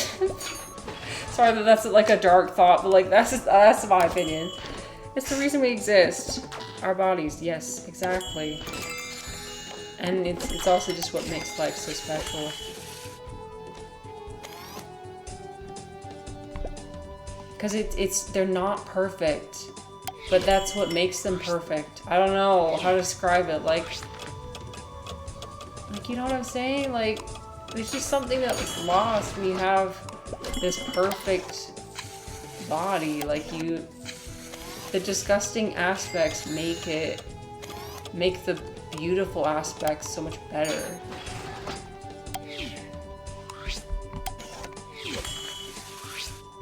like, I start to, like, okay, and this is transitioning away more, it's more of a discussion of aesthetics and less about sex. So more about aesthetics conversation. Like, I start to see like these, you know, in America we have a huge problem with like Ozempic and like, you know, like plastic surgery and like trying to have the perfect body and the perfect, and when I see, dude, when I was telling you about that TV show that I watched, Selling Sunset, oh my god. Oh my god. Listen, we're approaching this from a critical standpoint. We're not like, I'm trying not to like be I don't know, like I'm not like asking people to be like super judgmental and hating towards these people, but also like I want to be critical of what is happening. Like critical of the behavior, but also not being like, wow, they're stupid for looking that way or something. You know, like we don't need to do that. But we can also be like, I don't know if I would want to do this for me. For like me, I don't think I would engage in this. So, oh wait, this is actually earlier. The more the seasons come out, the worse it gets. And it's just amazing to see just how like, oh, that's an AI image. Sometimes it's getting harder to tell actually, like with the people. Let me find a good. Okay, here. I mean, it's the, oh dang it. It's like the lips, the plastic surgery, oh, please show me the image. The perfect AI image on IMDb, never. Yeah, I know. The perfect makeup. Not a single pimple. Big lips. You know, really heavy makeup. Perfect hair. Perfect clothes. Perfect boobs. Oh my gosh. Every single one of these women has had artificial, you know, boob job, and like, especially like, you know, just the amount of makeup. I look at this and I'm not interested.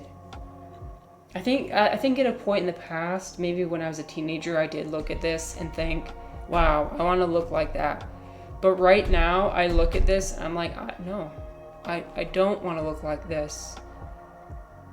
Yeah, or trying to be perfect.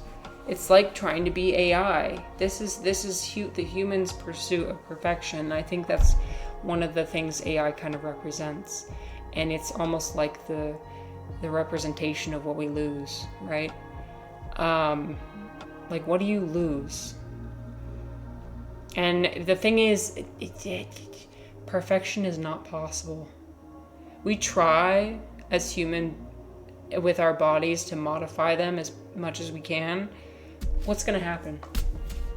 They're going to age. I mean, you're going to age eventually, and eventually, I don't think, I mean, I guess there are some people who are like in their, like Oprah, for example. She still looks like, she's like 70 something. Yeah, she's 71, and this is what she looks like. Damn it. I mean, yeah, I don't know. I mean, there's plenty of women. Yes, Flossy, I'm done. Thank you for checking, and thank you for coming back. We're talking about beauty standards now. Someone I wanted to discuss was actually Pamela Anderson. She's been going on to the red carpet and with no makeup. It's crazy. Did I talk about her already? I might have.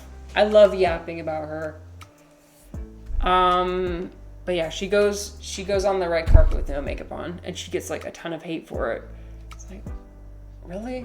This is what we care about? Like, oh, bro, she's literally so beautiful. What are you talking about? She's so beautiful.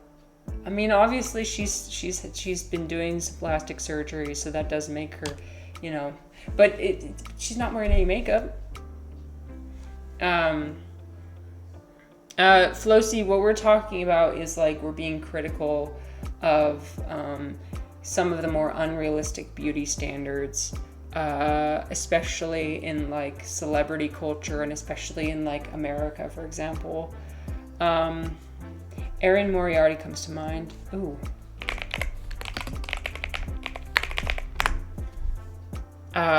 Is it a person or a character? Oh, are we talking about her and kind of the... Oh, she's had plastic surgery as well. Yeah.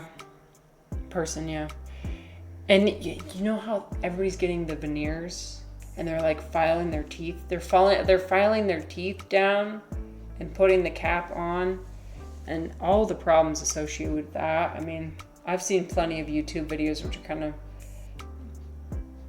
Trek says, I don't know what her insecurities were or anything, but she had some plastic surgeries that made her less natural.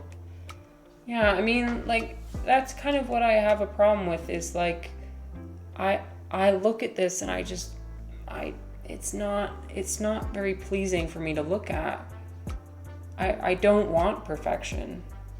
I enjoy the, like, for example, my aunt, she has like a big mole on her lip right here. And according to Chinese culture, if you have a hair that grows out of the mole, it's lucky. And so you want to let it grow as long as possible. And normally, like, you know, like when we think about it in our pursuit of perfection, we would normally think of something like that as like, quote, like ugly, you know? I mean, objective, like that's... Subjectively, objectively. But personally, I feel like it gives her so much character and like it just like if she didn't have the mole on her face, it wouldn't be her. It wouldn't be the same person.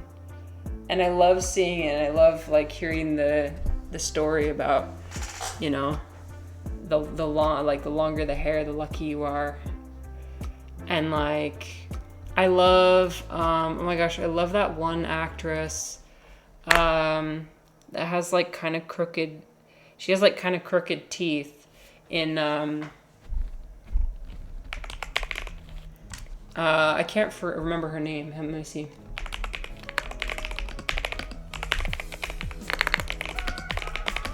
In, what was that show? Oh, White Lotus. Yes, Amy Lou Wood. I really hope she never gets veneers. Again, it's your personal choice. I mean, like, I hope she never gets veneers because I love her teeth. It just makes her so special. Okay, see you later, Flossy. Thanks for hanging out. It makes her like her. And it makes it like she's just so cute and it makes her like human and if she got veneers, I would be so sad. But is she British? Yeah, she is. Yeah, she is. Anyway, I just had to yap about it. But yeah, so you see this and unfortunately I think this is the culture, like especially with wealthy Americans and especially Americans in the public eye. I mean, Utah actually is a huge plastic surgery center for United States. A lot of people get plastic surgery here because there's a lot of wealthy individuals here. And it's just this competition. I feel like it's going to be a permanent competition where it's like, when will it be enough? When will it be done? Because I don't think you can ever, I mean, like we thought that our pursuit of beauty would could never be more, but then like everybody started wearing veneers, and like, you know, now we need perfect teeth, and now we need perfect eyes, and now we need perfect this. Yeah, so anyway, that's my rant and my yap session about that. Sorry if some people are not interested, but it's very important to me, I think. So shall we turn the tides and share a meme? I think that's good. Okay, Dom, this is a meme for you. Get attached to everything. Develop attachments to whatever you see that are so profound you go insane. I saw this in Leslie Tanner's community. His community is special because they take everything. Over time, at first it was like very like appalling to me, but over time I'm slowly learning what it means to be a part of that community. And so their community is all about like, you know, screw everything. Hello SD, how are you? Welcome. We are discussing Buddhism. Just kidding. This is the opposite. But I think the community really gains pleasure and joy from like taking things and just like doing the exact opposite. I think there's like some humor to that. That's kind of what humor is just like you think something's gonna go one way and you just do the opposite, like the opposite thing happens. And if nobody gets hurt, then it's funny. So, anyway. Okay, shall I share it? I'll share my other meme that I have. SD, I hope you like memes.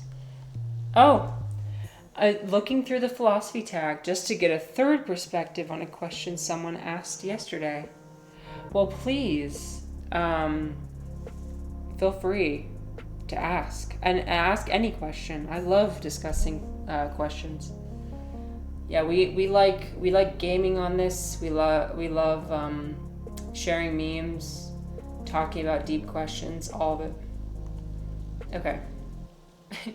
You wake up in bed at 6 a.m., close your eyes for 5 minutes, and it's 7:30 a.m.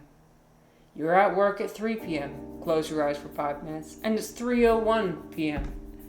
Unsolved mysteries. I know this is one everybody can relate to. It's kind of a normie meme, but I like it. Because it's true. There's nothing like, you know, that... Well, actually, both of them are bad. Both of these are bad. I don't like either one.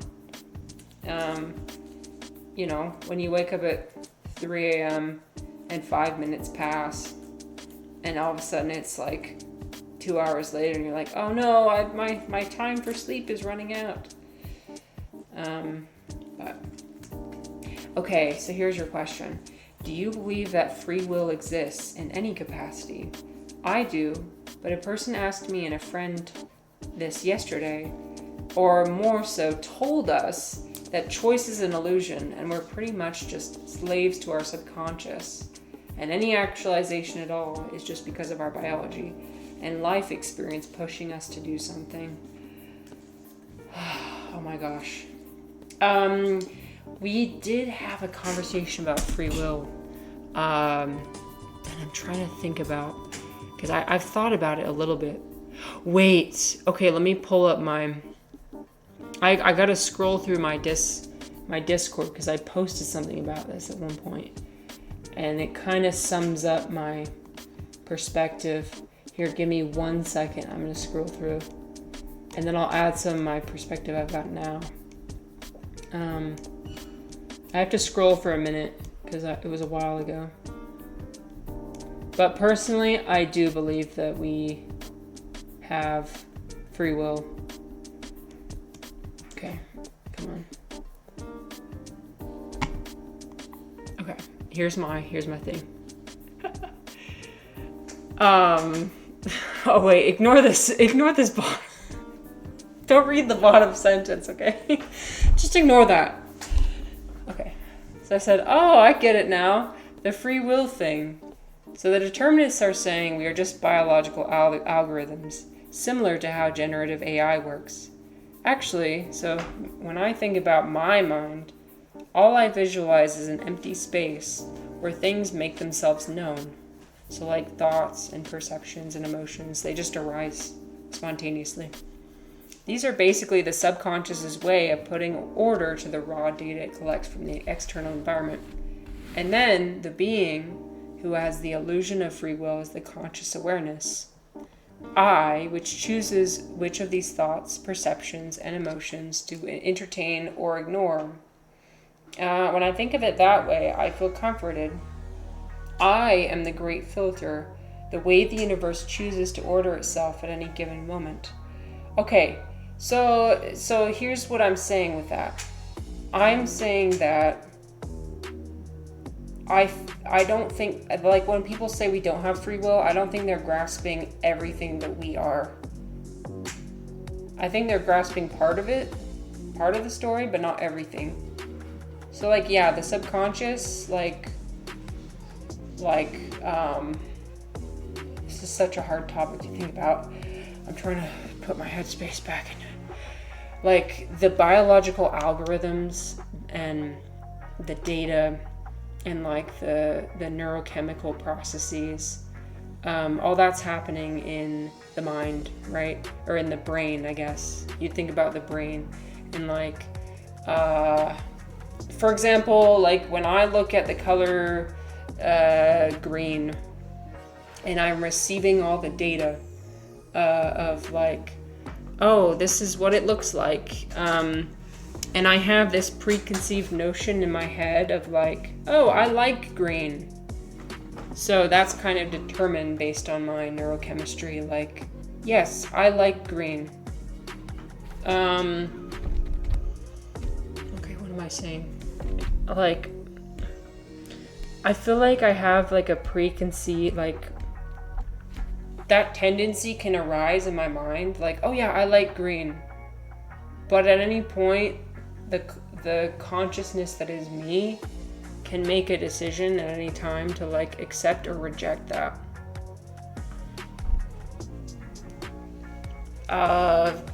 If that makes sense. Hopefully it makes sense. I have to keep talking about it, but so here it goes. I am the great filter, the way the universe chooses to order itself in any given moment. So at this stage, when I was making this argument, I was saying that there's no free will, but I like now I've kind of changed my answer, because I was saying like the algorithm is continuing over time. Like the algorithm of me is like evolving over time. Personally, I'm somebody who subscribes to like a Hindu philosophy. So something called Advaita Vedanta, which is like a non-dual understanding of the universe. So like understanding that everything is all one. I feel like I've lost everyone. This is such a complex topic. I don't know. So like it's we might have lost the sauce, you know, like gotten lost in the sauce. That's what happens when you think about philosophy, is it's so easy to get lost in the sauce. Oh, you said, I feel like a claim that free will doesn't exist is ultimately self-defeating. Because if even them putting that forward as truth is because of their subconscious or genetics or life experiences, then that truth is just as much a deterministic illusion as anything, no more valid than anything else. Okay. Right. Self-defeating. Well, and what I was saying is that like you might have like a preconceived notion of things, but you can always change that. Like something I always like saying is you can always change your programming. You might have certain tendencies to be one way, but that doesn't mean you always have to be that way. Like, for example, I have the tendency to be a really anxious person and like socially anxious, but I'm making strides into like almost rewiring my brain in like, because honestly that doesn't serve me at all. Like being socially anxious does not serve me, and so I'm like trying to overcome that. It's hard. It's hard to like overcome your natural tendencies to do things, because it's like going against.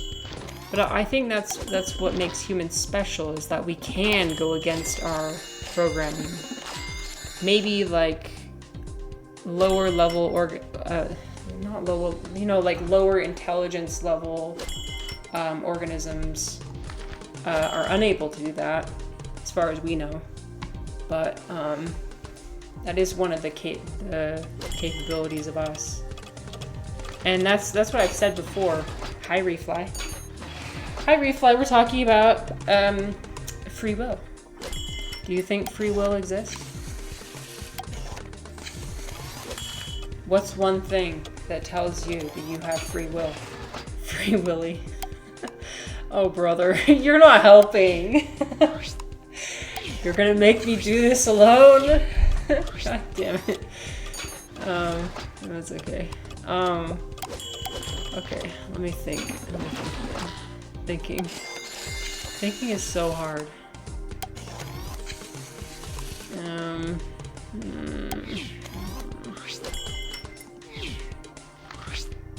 Yeah, but I just like one of the benefits of being a higher level organism is being able to change your fate and change your programming, and I'll stand behind that.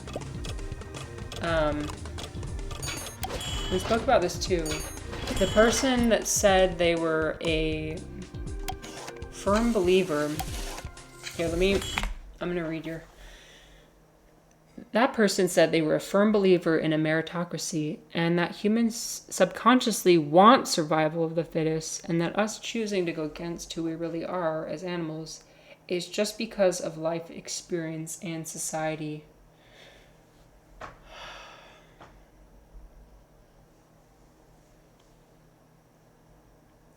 I disagree with that.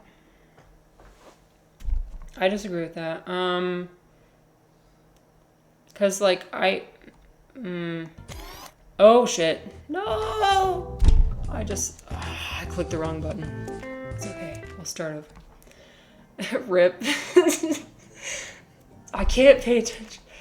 No, it's okay, this is good. This is stretching out my brain, and I love it. You guys are helping me. How far behind? I'm so far behind. This is why we are supposed to save. You guys, I was talking earlier about saving, and I didn't save.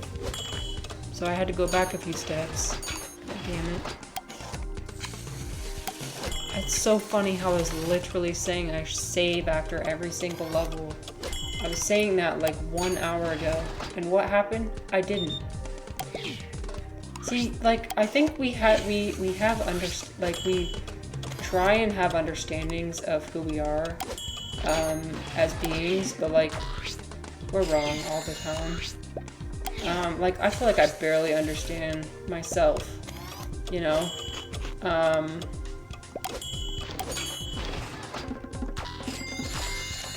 Okay, I'm considering again. Oh! Your dinner is right. I hope you have a great dinner, Bunny. Thank you so much for hanging out. Oh, you're so nice. You always have something nice to say. But yeah, I hope you enjoy your dinner. Okay. So what I was gonna say, SD, is that I feel like, for me, my desire to break away from my programming has always been, like, ingrained into my personality. I don't think it was like imparted on me by life experience or society. Um, in fact, I feel like it's almost more natural that way to want to always change your programming. I feel like neurodiversity is like an asset to people. I feel like it's a symptom of when your life is too good, when you start like kind of getting numb to everything. It's kind of something we've been seeing all the time already. Oh, you agree? Nice. It's what we're seeing in our society already, is like this increase in numbness. And that's not really all the time people's fault. I think it's just what happens.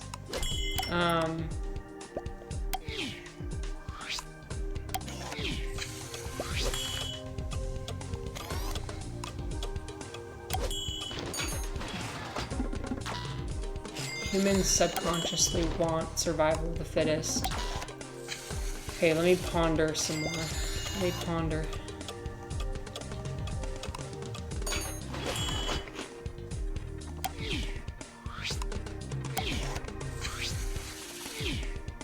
I don't think subconsciously, like, we want to...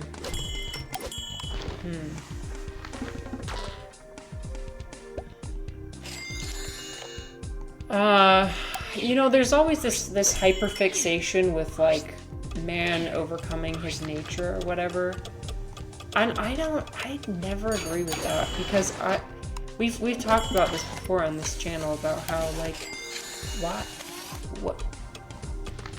we're not special. Like, we are nature. What are you talking about? It's not like there's anything to be surpassed. That's why when I was reading Nietzsche, I was if you're a Nietzsche enjoyer, I apologize, but Nietzsche was rubbing me a little bit the wrong way, because he was always talking about, like, man is something that needs to be surpassed.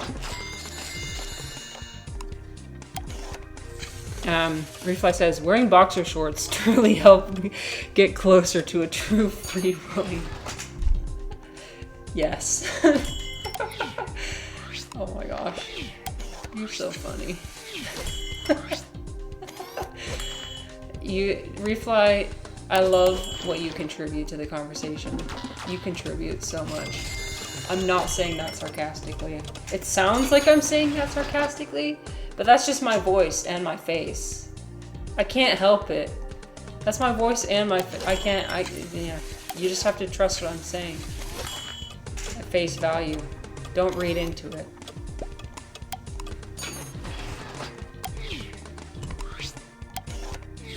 Okay. More context. Because humans have historically been merit-based was the rationale. And that as animals, we've always been like this. So this is what we actually want.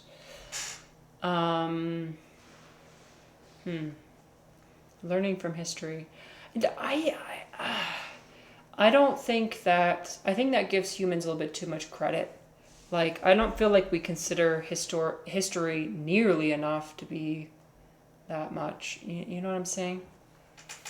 They do have a self-proclaimed Nietzschean view of the world. Well, that makes sense. Well, because that's kind of what Nietzsche is about, right? Is talking about man needing to surpass himself. I mean, when he talks about Übermensch, which I know I'm pronouncing that wrong, but like Superman, so like beyond man. I can think of.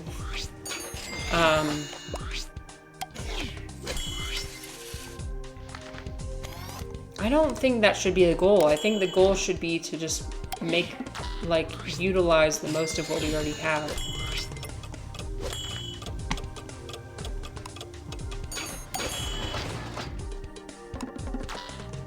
But that's just my opinion. I guess the question would be like what's the point of either being a determinist or not being a determinist? Like, what value does it bring to you? You know? Oh, thank you. A good opinion. Thank you. I like it when people support my opinions. They're not always good. Sometimes they can be. The whole northern hemisphere suddenly dropped like 10 degrees Celsius since yesterday. God damn, really?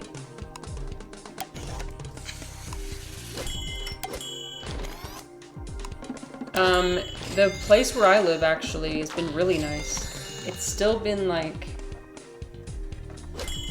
I don't know what it is in Celsius, but it's been like 65, 70 degrees Fahrenheit. It's been so good. I mean, I'm savoring it for as long as, this fall has been so good to me, and I'm savoring it for as long as I can. It's been a great opportunity for meditation on death and impermanence and, you know. But, okay. So you think about something that's fully deterministic, right? SD. So you think about AI. The perfect example when you're considering, I think this is one thing AI does bring to the table, is it gives us a perspective on what determinism would look like if humans were that way. But we know that we're not like AI. Because AI is missing that extra component that humans have, which is like, you can call it like a soul or like something. My friend Wackett always talks about this. He wrote a paper on it for his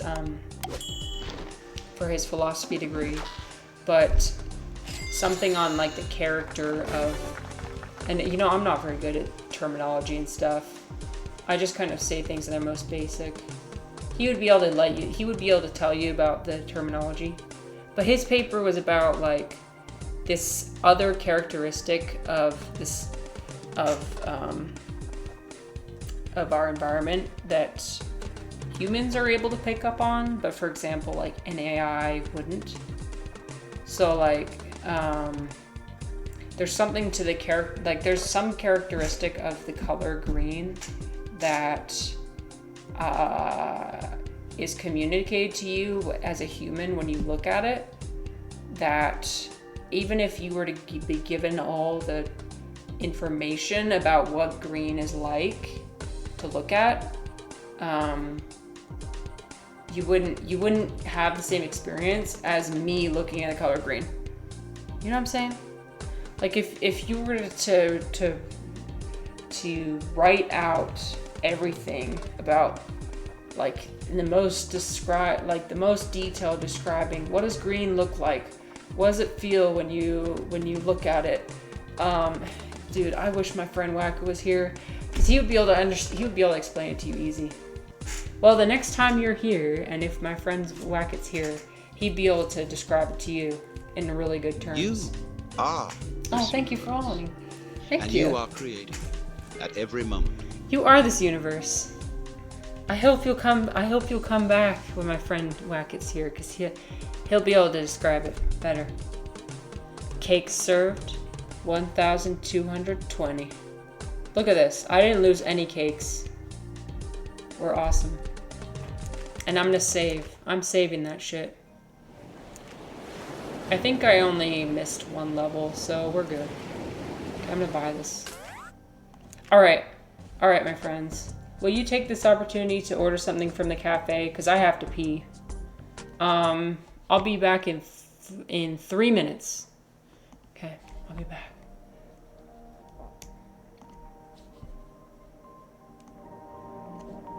Perfect.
Refly, I love your cursed order.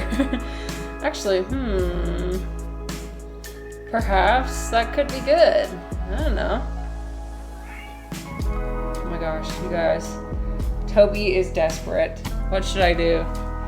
She needs me to play with her. I have to do it. Hi, Matrick. Hello. How is it going, my friend? We're gonna play with Toby for like 5 minutes because she is desperate. Also, I'm out of breath. Don't laugh. It's because I'm anemic. Okay? It's not because I'm out of shape. It's because I'm anemic. Okay.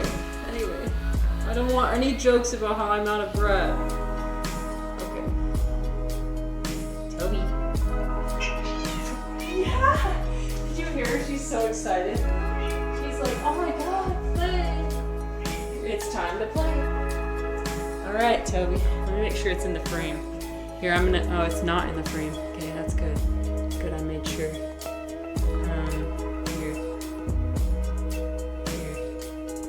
Make the thing big.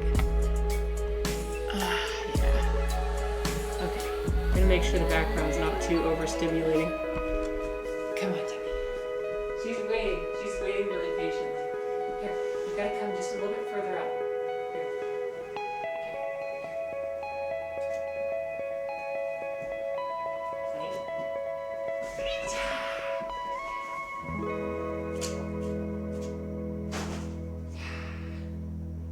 She loves taking every opportunity to zoom through the tunnel at maximum speed. Maximum speed. She's zooming. You gonna zoom? You gonna zoom? You gonna back up?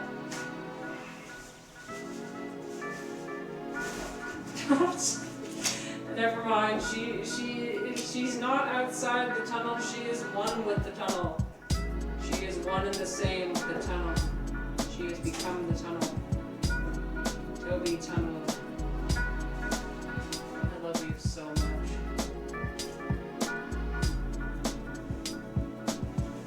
There you go. Okay, you gonna zoom through again? Zoom. She's so cute. Okay, I'm gonna grab her. Oh, sorry. Well, I didn't mean to. I wasn't gonna do that. I was not going to grab your ass. As much as I wanted to. Oh, I'm so sorry. I didn't mean to. I would never grab your ass. I would never.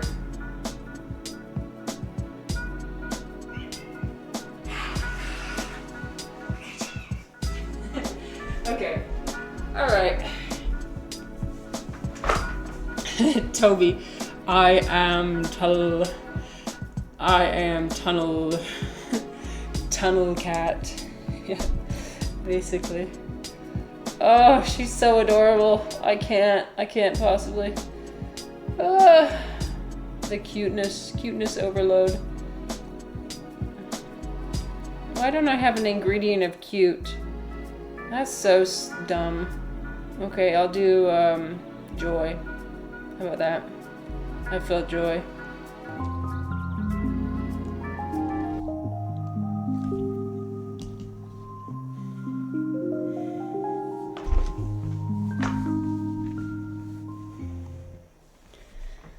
I want everyone to feel joy.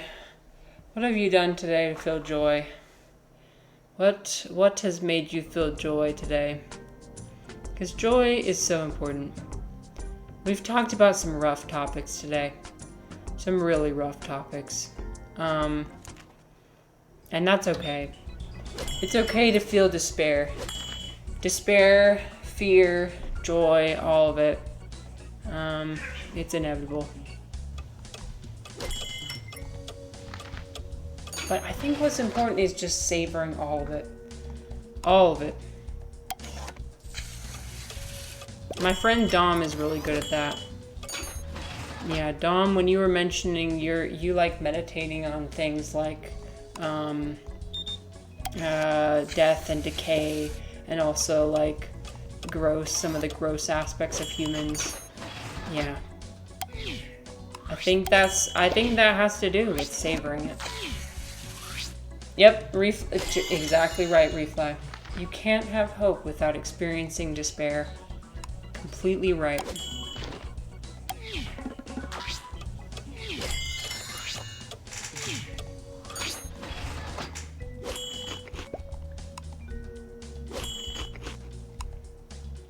Sometimes the worse the despair, the better the joy is afterwards. Not saying you should seek out despair, though. No, become a masochist. Become a masochist and seek out pain. I'm only kind of joking when I say that. I think in some aspects, seeking out pain can be a good thing. But sometimes it's not helpful.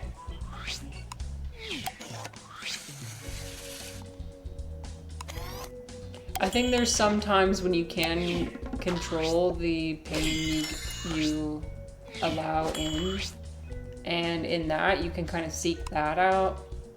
Like we've talked about in the past, like exercising, for example. That's pain you can seek out and bring in.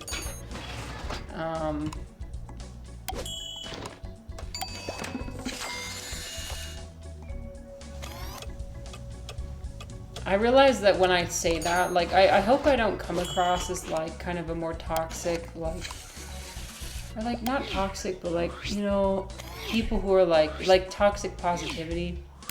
Because I used to hate those people. I still am kind of critical of them. Like, people who are just, like, too happy, you know? Have any of you guys ever felt like that before? Where you're just, like, so cynical about everything that you just, like, look at somebody who's really happy and be like, what is wrong with you? I've definitely gone through periods of my life like that. Where I look at somebody who's just, like, too happy and I'm like, I'll have what she's having. Like, what kind of cocktail is she on? Because give me one of those. But, and I don't know. In some ways I still kind of feel like that. But I will admit that over time I have gotten happier in my life. I don't think that's anything to feel bad about. But also, like, I don't want to say that my happiness that has come is because of me and what I've done. I feel like a lot of this is just kind of out of my control. It just happens. And so, like, what I can do is, like, savor it when I'm happy. You know, like, maybe it's not anything I did that was special that, like, made it happen to me.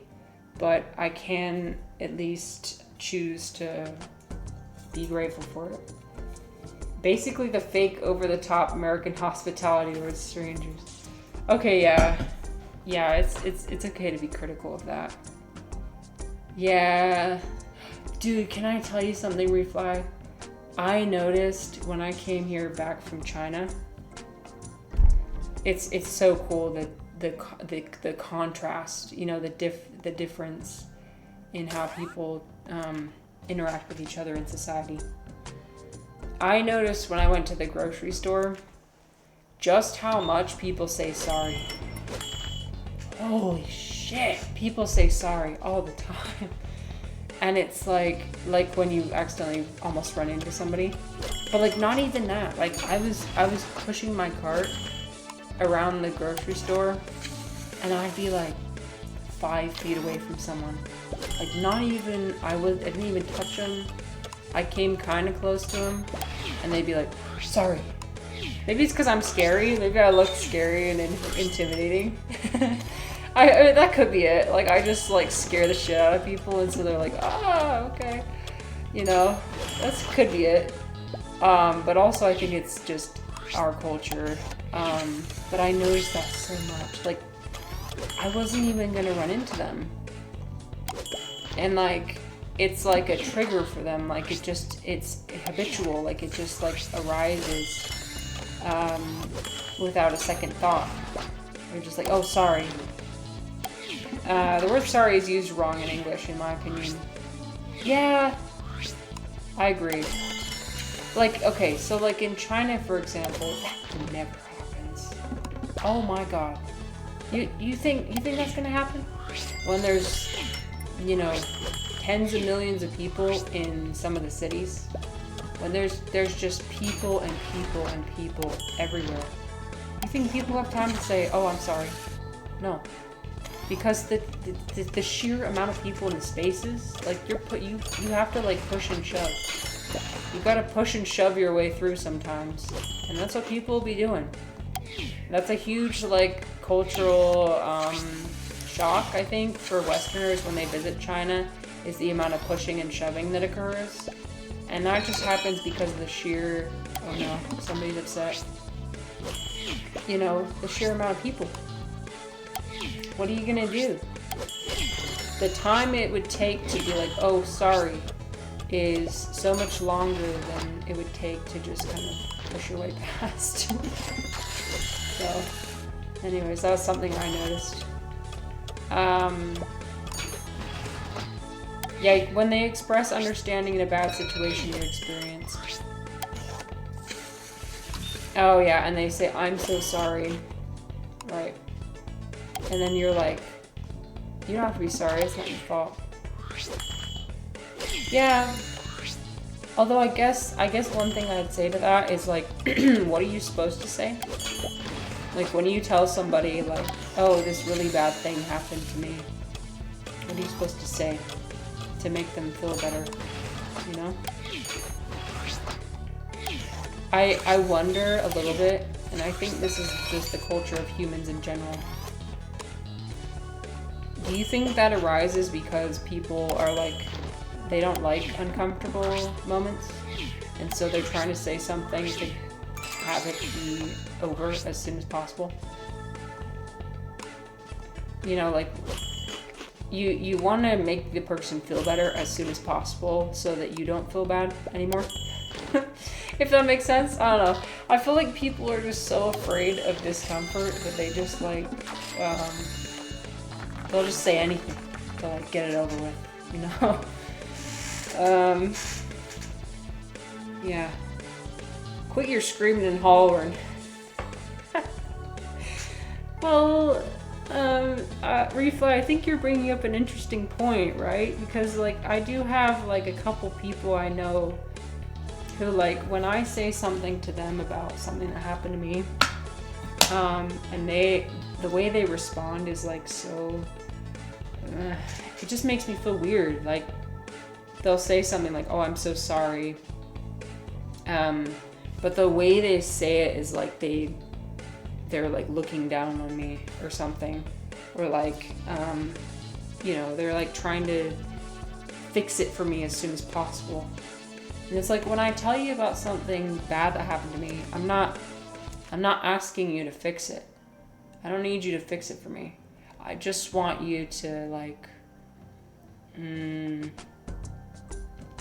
I want you to like, I don't know. I want to communicate my pain, my suffering. I'm so sorry. Call me asparagus. Call me asparagus. Correct. I'm so sorry to have to listen to your yapping crap. I mean, it might not always be that straightforward or like that, you know. But sometimes it does feel like that. Like people are just trying to say whatever to like get you to stop feeling discomfort. Nobody likes feeling discomfort, right? No, I know you. I know you're just joking. Yeah, no, I know you're joking. It's just something I've thought about, so it's cool that you bring it to mind. The I'm sorry thing is weird. Yeah. Well, it's like in the context of the grocery store, like it's almost like people are apologizing for their existence. Like, you didn't even run into me, my guy. Like, what? They're like saying, what they're saying to me is, I'm sorry for standing here in your way as you're trying to make your way past. Who says that my space matters more than yours? You know what I mean? In China, it is not like that. It is not like that. It's like, nope, every man for himself. Every man for himself. This is a very stereotypical, okay? Or keep that in mind, all right? And it is what I noticed as a foreigner from the times I've been there. I've been there a few times, quite a few times. But, yeah, just like cutting in line. Cutting in line happens a lot. If you're waiting in line, people will come in and just walk right in front of you and cut right in front of you. No sorry there. None. People will push past you and will honk aggressively at you. Like with their little, what are they called? Like the mopeds?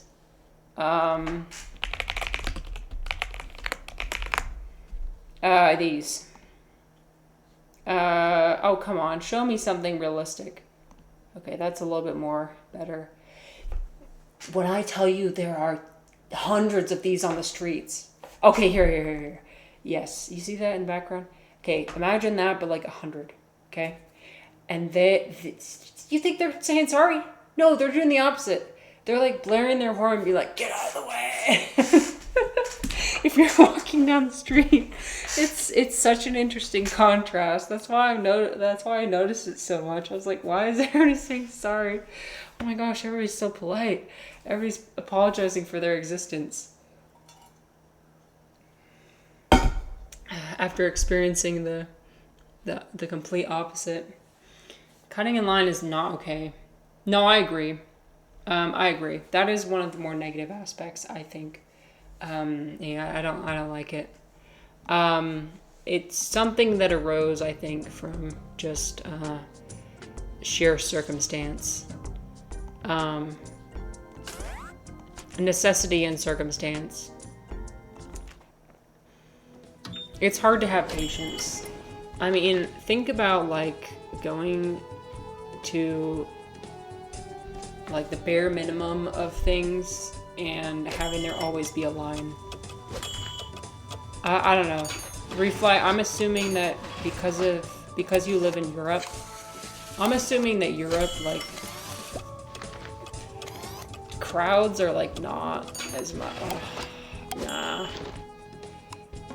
I'm imagining not as bad. But like in China, it's like the amount of people is like unfathomable everywhere you go. So I think at some point people kind of just lose patience. They're like, I'm sick of it. I have to do what I have to do to get by. But yeah, I don't like it. You say Europe like it's a syrup. Okay, sorry. Fuck. I know.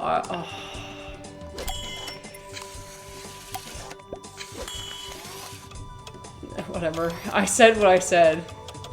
I said what I said. Yeah, I need to get better. I do need to get better at that about that though. Not categorizing Europe as a whole as if it's one country. It does feel like that sometimes as an American, I will be honest.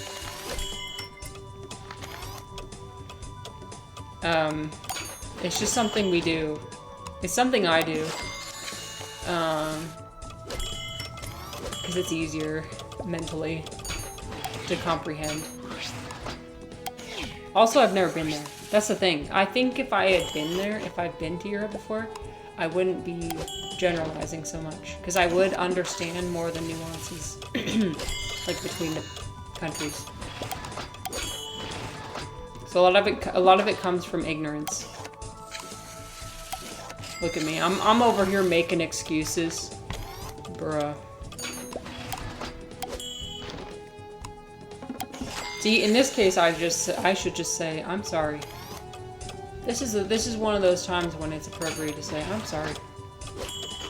But yeah, you said earlier, like, it waters down the true sorry. And I agree. Yeah. I agree. Although, I think I was talking about... Oh. Oh. Fuck. Well, I read a lot more into that than what you... What else is new? I don't know. Oh, okay. I'm not apologizing for that. Fuck. It just happens. Europe. Well, how do you pronounce Europe? So you pronounce it Europa? What? Yeah, but yeah, I do say it kind of like syrup, don't I? At least I don't say syrup. Whoever says syrup, that really bothers me. That really bothers my ears. And I hope that you don't say it that way again. Sorry, that is something that I will discriminate against. Those Euro boys. Should we have another day where we do European memes? I think that should be in the works. European memes. I'm down.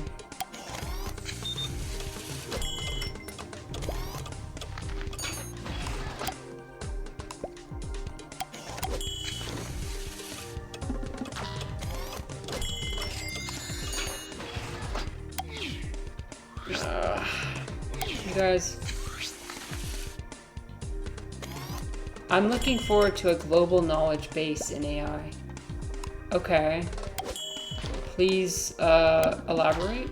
Question mark?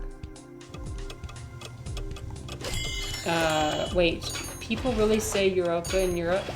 Yeah, that's what I'm wondering, Matrick. That's what I'm wondering.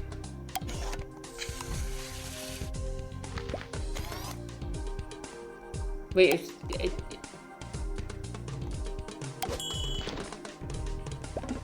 oh, AI that can help well, see, here's the thing. Do you think that AI can explain aspects of deep culture like that? I don't think it'll be able to. Because again, going back to the difference between humans and AI. AI does not have that capability of beings. That, like, extra capability. Like the soul, for example. You could think of it that way. I mean, you don't have to believe in souls or anything to kind of grasp the idea that I'm trying to get at. So I think that deep culture, like funny memes, for example, that's a part of deep culture. Or like specific nuances you would only understand if you lived there. I don't know if that would be able to be communicated by AI. Shovel. What is that? What's shovel? Shovel.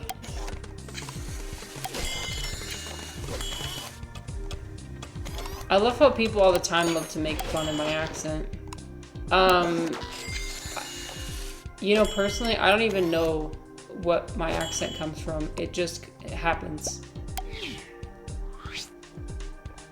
I think I take a lot of inspiration from Jack Black because he's funny and I like to be funny.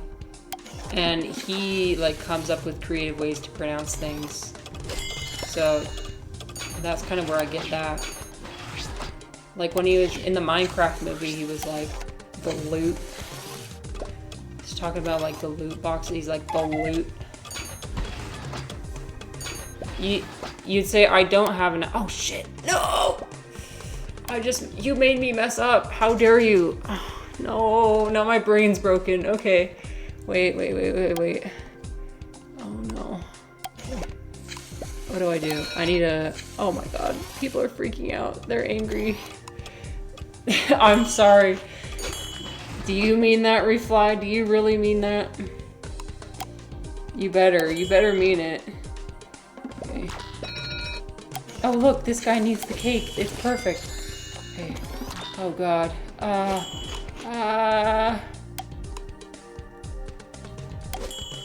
Everything's fine.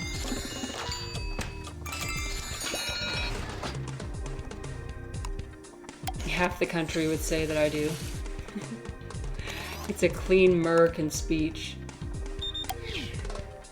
American accent. Hell yeah. Embrace it. Embrace cringe. You work with someone from Florida right now who makes fun of your accent all day. You don't even think you have an accent. It's so weird to be perceived. See, Matrick, you get it. Whenever people talk about my accent, it's like so fascinating. Like, that's a part of myself I don't understand. I think this hits on that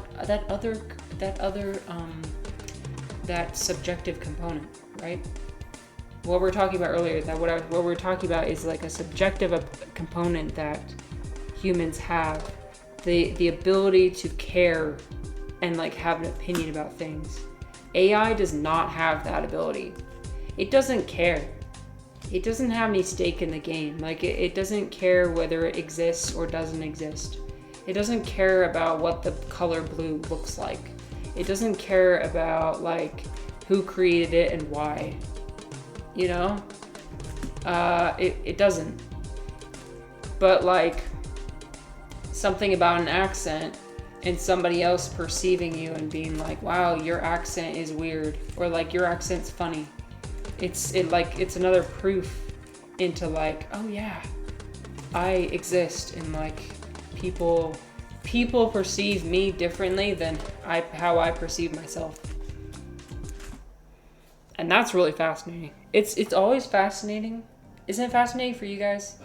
When somebody comes up to you and perceives you in a way you were like, what? I never would have thought that about myself. But they thought that way about you. I think that's always so cool. Because it gives you a look into their mind and what, like their subjective experience in a way. A little tiny bit.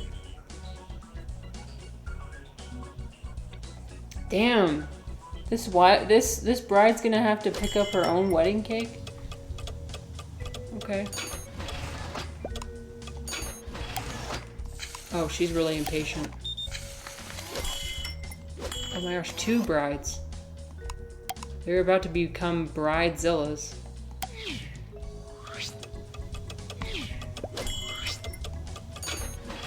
Her hearts are disappearing so fast.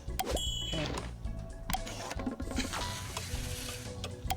She's just wearing the gown for the discount. Oh, I didn't think about it that way.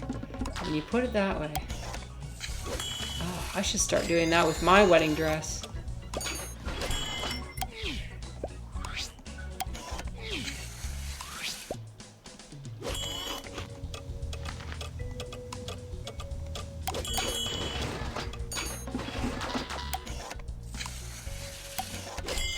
Something I do like going to though is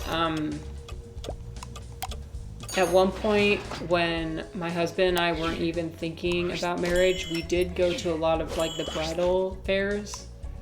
I mean, nobody said you can't go to those even if you're not getting married, you know? You don't have to be getting married to go to those. For some reason I always thought like, oh yeah, I have to be getting married to go to a bridal fair. And like have the free cake samples and like have the... No, you can just go. No one's stopping you. Just pretend. Just lie. Just kidding. Just lie. Bridal fairs.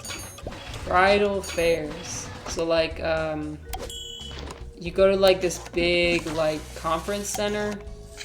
And they have like free cake samples. It's awesome. Oh shit, sorry, Matrick.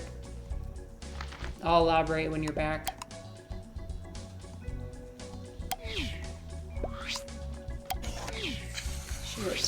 She's gonna be so mad.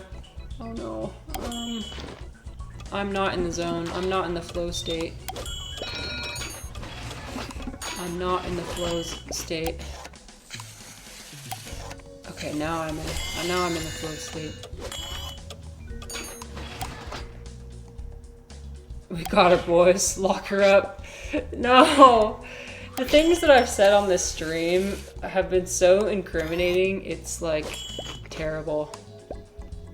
That's one of the consequences of just being an open book all the time is, you know, you do say some incriminating shit.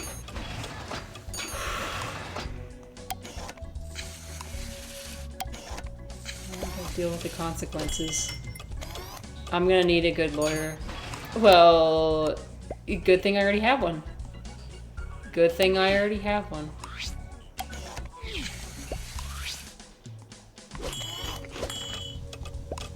Yeah, that is one of the perks of being married to a lawyer.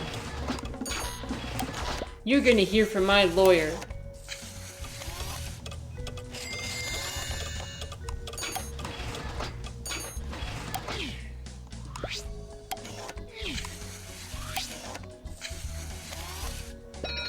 Oh shit. No, she's mad. Ah. He's complicit in the free cake sample crime. That's true. He just has a nuanced understanding of the law. You know? It's all about nuance.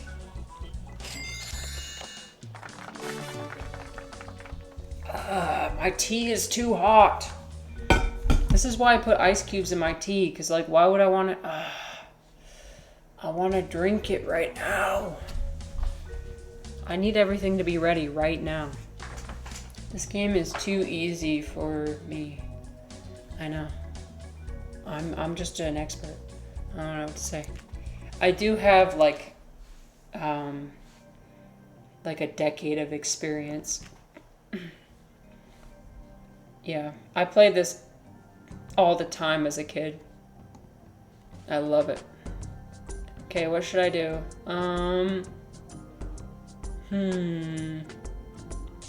New shoes? New shoes? In GTA Online, my license plate is, "You're too easy for me." You know that gets you into hell, right? You know that a vanity... It's known lore that a vanity plate will get you into hell.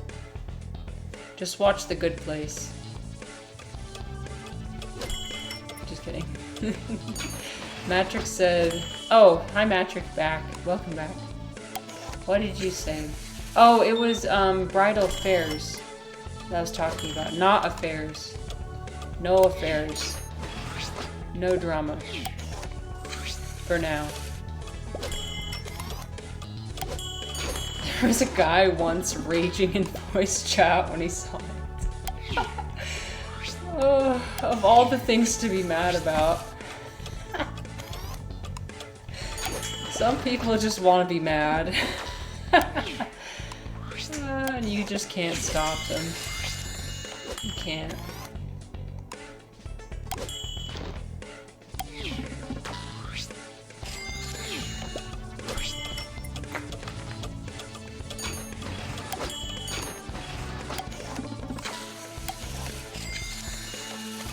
Okay, I want to be careful. I think the vampire will convert everybody else into vampires if he gets unhappy.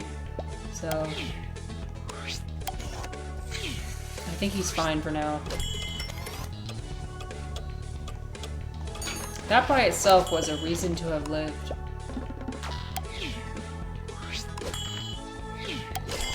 Is that where you derive life's pleasure, is from making people mad? There's plenty of people who like doing that.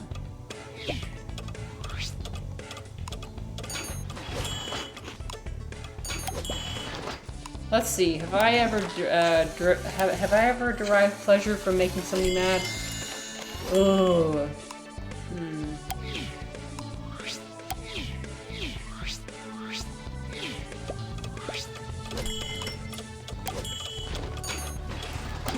Not making mad, but the silly situations. Oh yeah. Okay. That makes sense.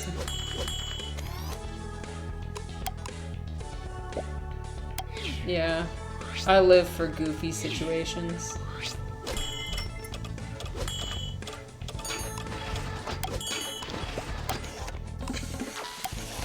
Damn, I'm locked in, you guys. I'm locked in. You can't stop me. Except everyone wants a freaking granny topper. Oops, it's done. Oh no, I lost the flow state. Flow state over. Imagine being triggered like that in a satire grounded game. Yeah, some people are just so close to the edge they'll be triggered by anything.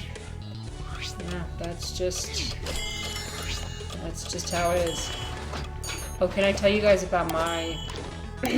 So yesterday I had a cacao ceremony. This is so interesting. This is going into the woo-woo side of me. So if you're not into woo-woo stuff, then sorry. I'm sorry.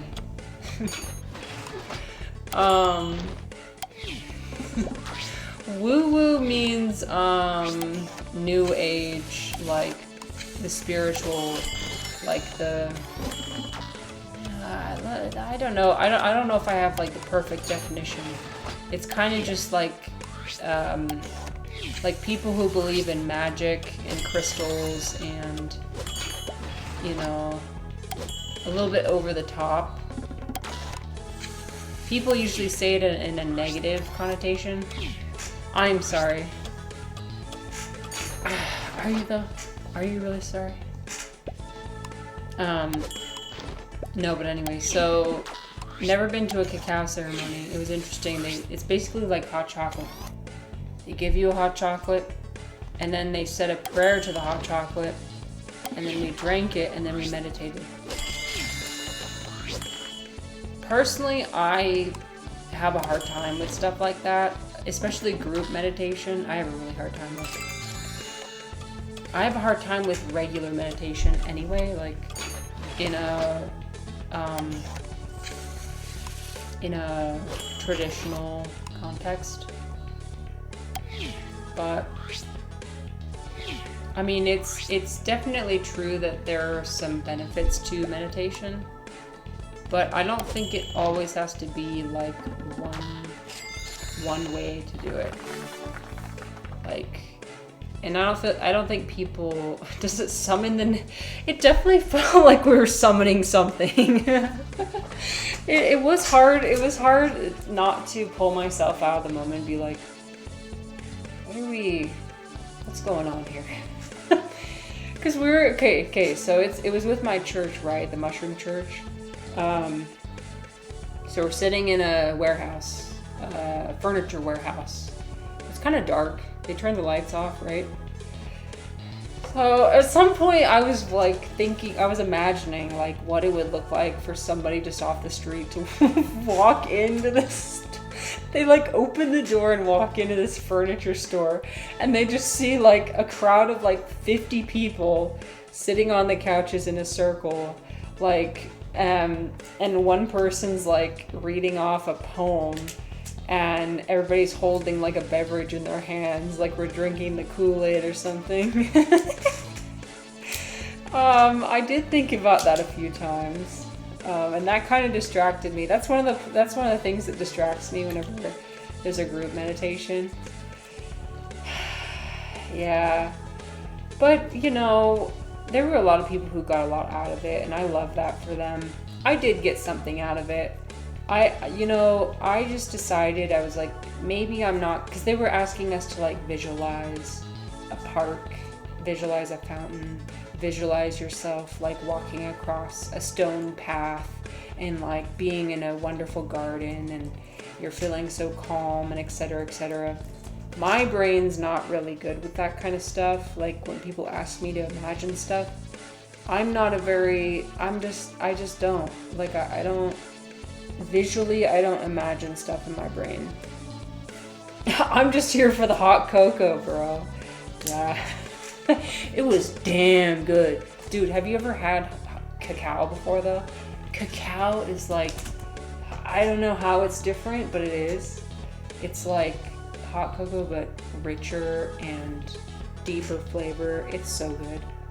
It's delicious. So I was like, yeah, I got my free hot cocoa. It's a little bit weird, but I'm here. And I'm just gonna make the most of it. So something that helps me when I meditate is moving. Like I sway my head. Some might call that stimming, and maybe that's what it is, but it's what helps like channel my thoughts into one thing and like block out the other ones. And so like it makes it harder for like certain thoughts to come in when you're focusing your energy on moving. So I was like moving, I was like over in the background, just kind of like dancing in my own world. I probably look really fucking crazy because everybody else was like, you know, sitting really still in the meditation posture with their back up really straight and like closing their eyes and shit. And I was over here like,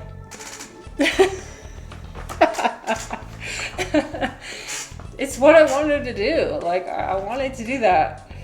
I'm not gonna sit there in silence and like, I don't know, just think about how distracted I am or how I'm not like everybody else. I can't see the garden. I can't see the stepping stones and then like feel bad about myself for not being able to do that.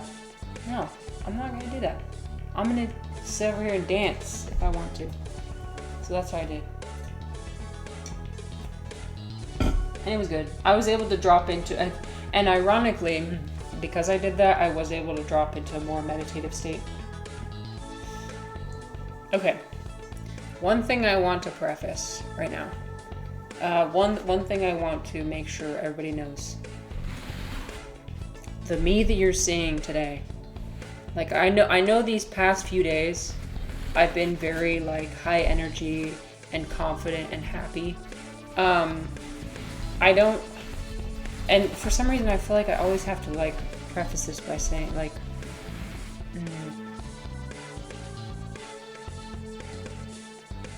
what am I trying to communicate? It's not always gonna be like this. If that makes sense, I don't know. Like it's like I've like today and yesterday I've become that person that I've always been like suspicious of and like what's, you know, why are you so happy, etc., etc. And so if I were that happy person, I would have wanted to communicate to me, you're not seeing everything, like it, and also it's not gonna last. So what you're seeing of me today, like this confident and happy and you know, just like casual person that I am today, is not who I'm gonna be forever. You're overthinking, bro. That's just me. That's just my personality. It's just my personality. You can't stop it. Let the happy be. That's what I'm trying to say.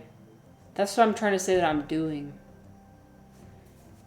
But in my traditional fashion, I love to just explain everything I do when I'm doing it. So that's what I do. Okay. Let's see. Do we have time for... I think we have time for one more level and then we're going to be done.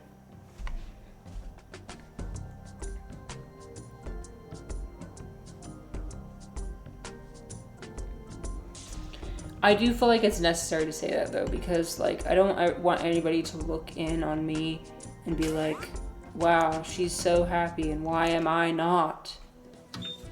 Don't think that for a second. There's nothing, and maybe this is me like trying to communicate with my future self. It kind of is. It's me like sending this message out so that my future self can watch this back and be like, okay, you feel like this sometimes. You don't feel like it all the time. And it doesn't mean you did anything right or wrong. It just means that's the way it is right now. You don't always have to feel the same. That'd be boring. So true. No, yeah, you're right, Matrick.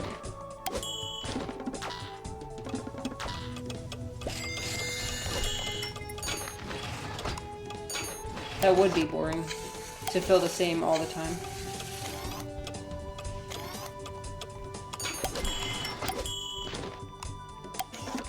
But I guess like for me, like sometimes in my life, I felt like what I was feeling was always going to be that way.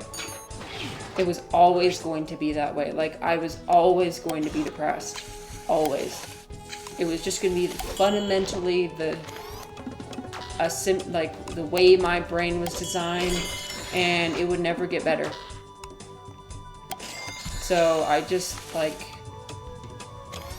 I don't know, I wish I could have communicated to myself, like, that's not the way it is. It won't be like that forever. Okay, time for the hard truth. Oh shit. Okay, lay it on me, Refly. I'm ready. I can handle it.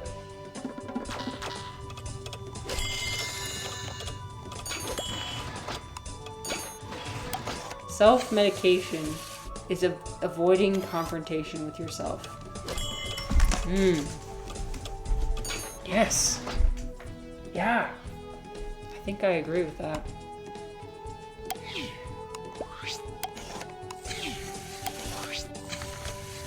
But please, I want you to give your thoughts before I give mine.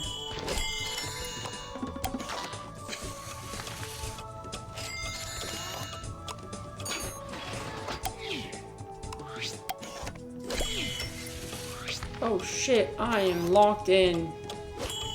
You haven't seen anybody leave this store, have you? Oh, oh. I don't have any thoughts. Okay. Well, I agree. I agree because, why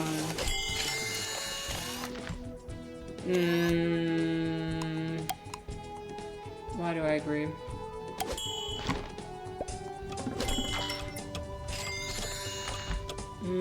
Well, I'm trying to think of like some of the unhealthy habits I had in the past that would self-medicate. I've self-medicated with a lot of different things, like with food, for example, or with like,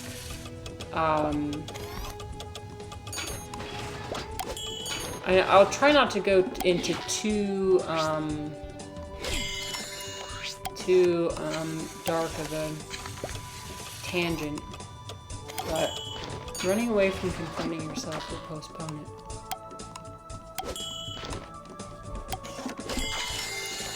Yeah.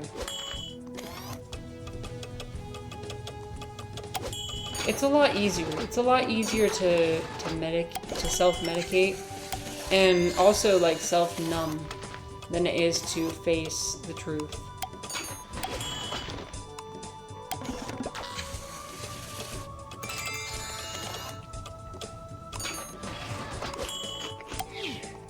I'm trying to think of what, like, how that applies to what I was saying earlier.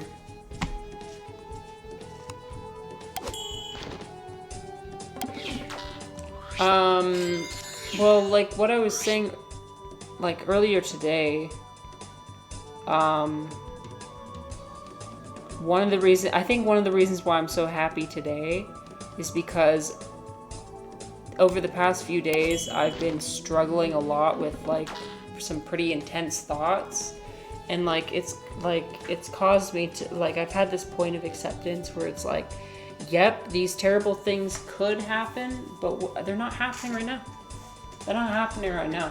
So might as well be glad that they're not happening right now. Sometimes it even makes things worse because you get a physical or mental or both addiction on top of it. Yeah, not cool. Yeah.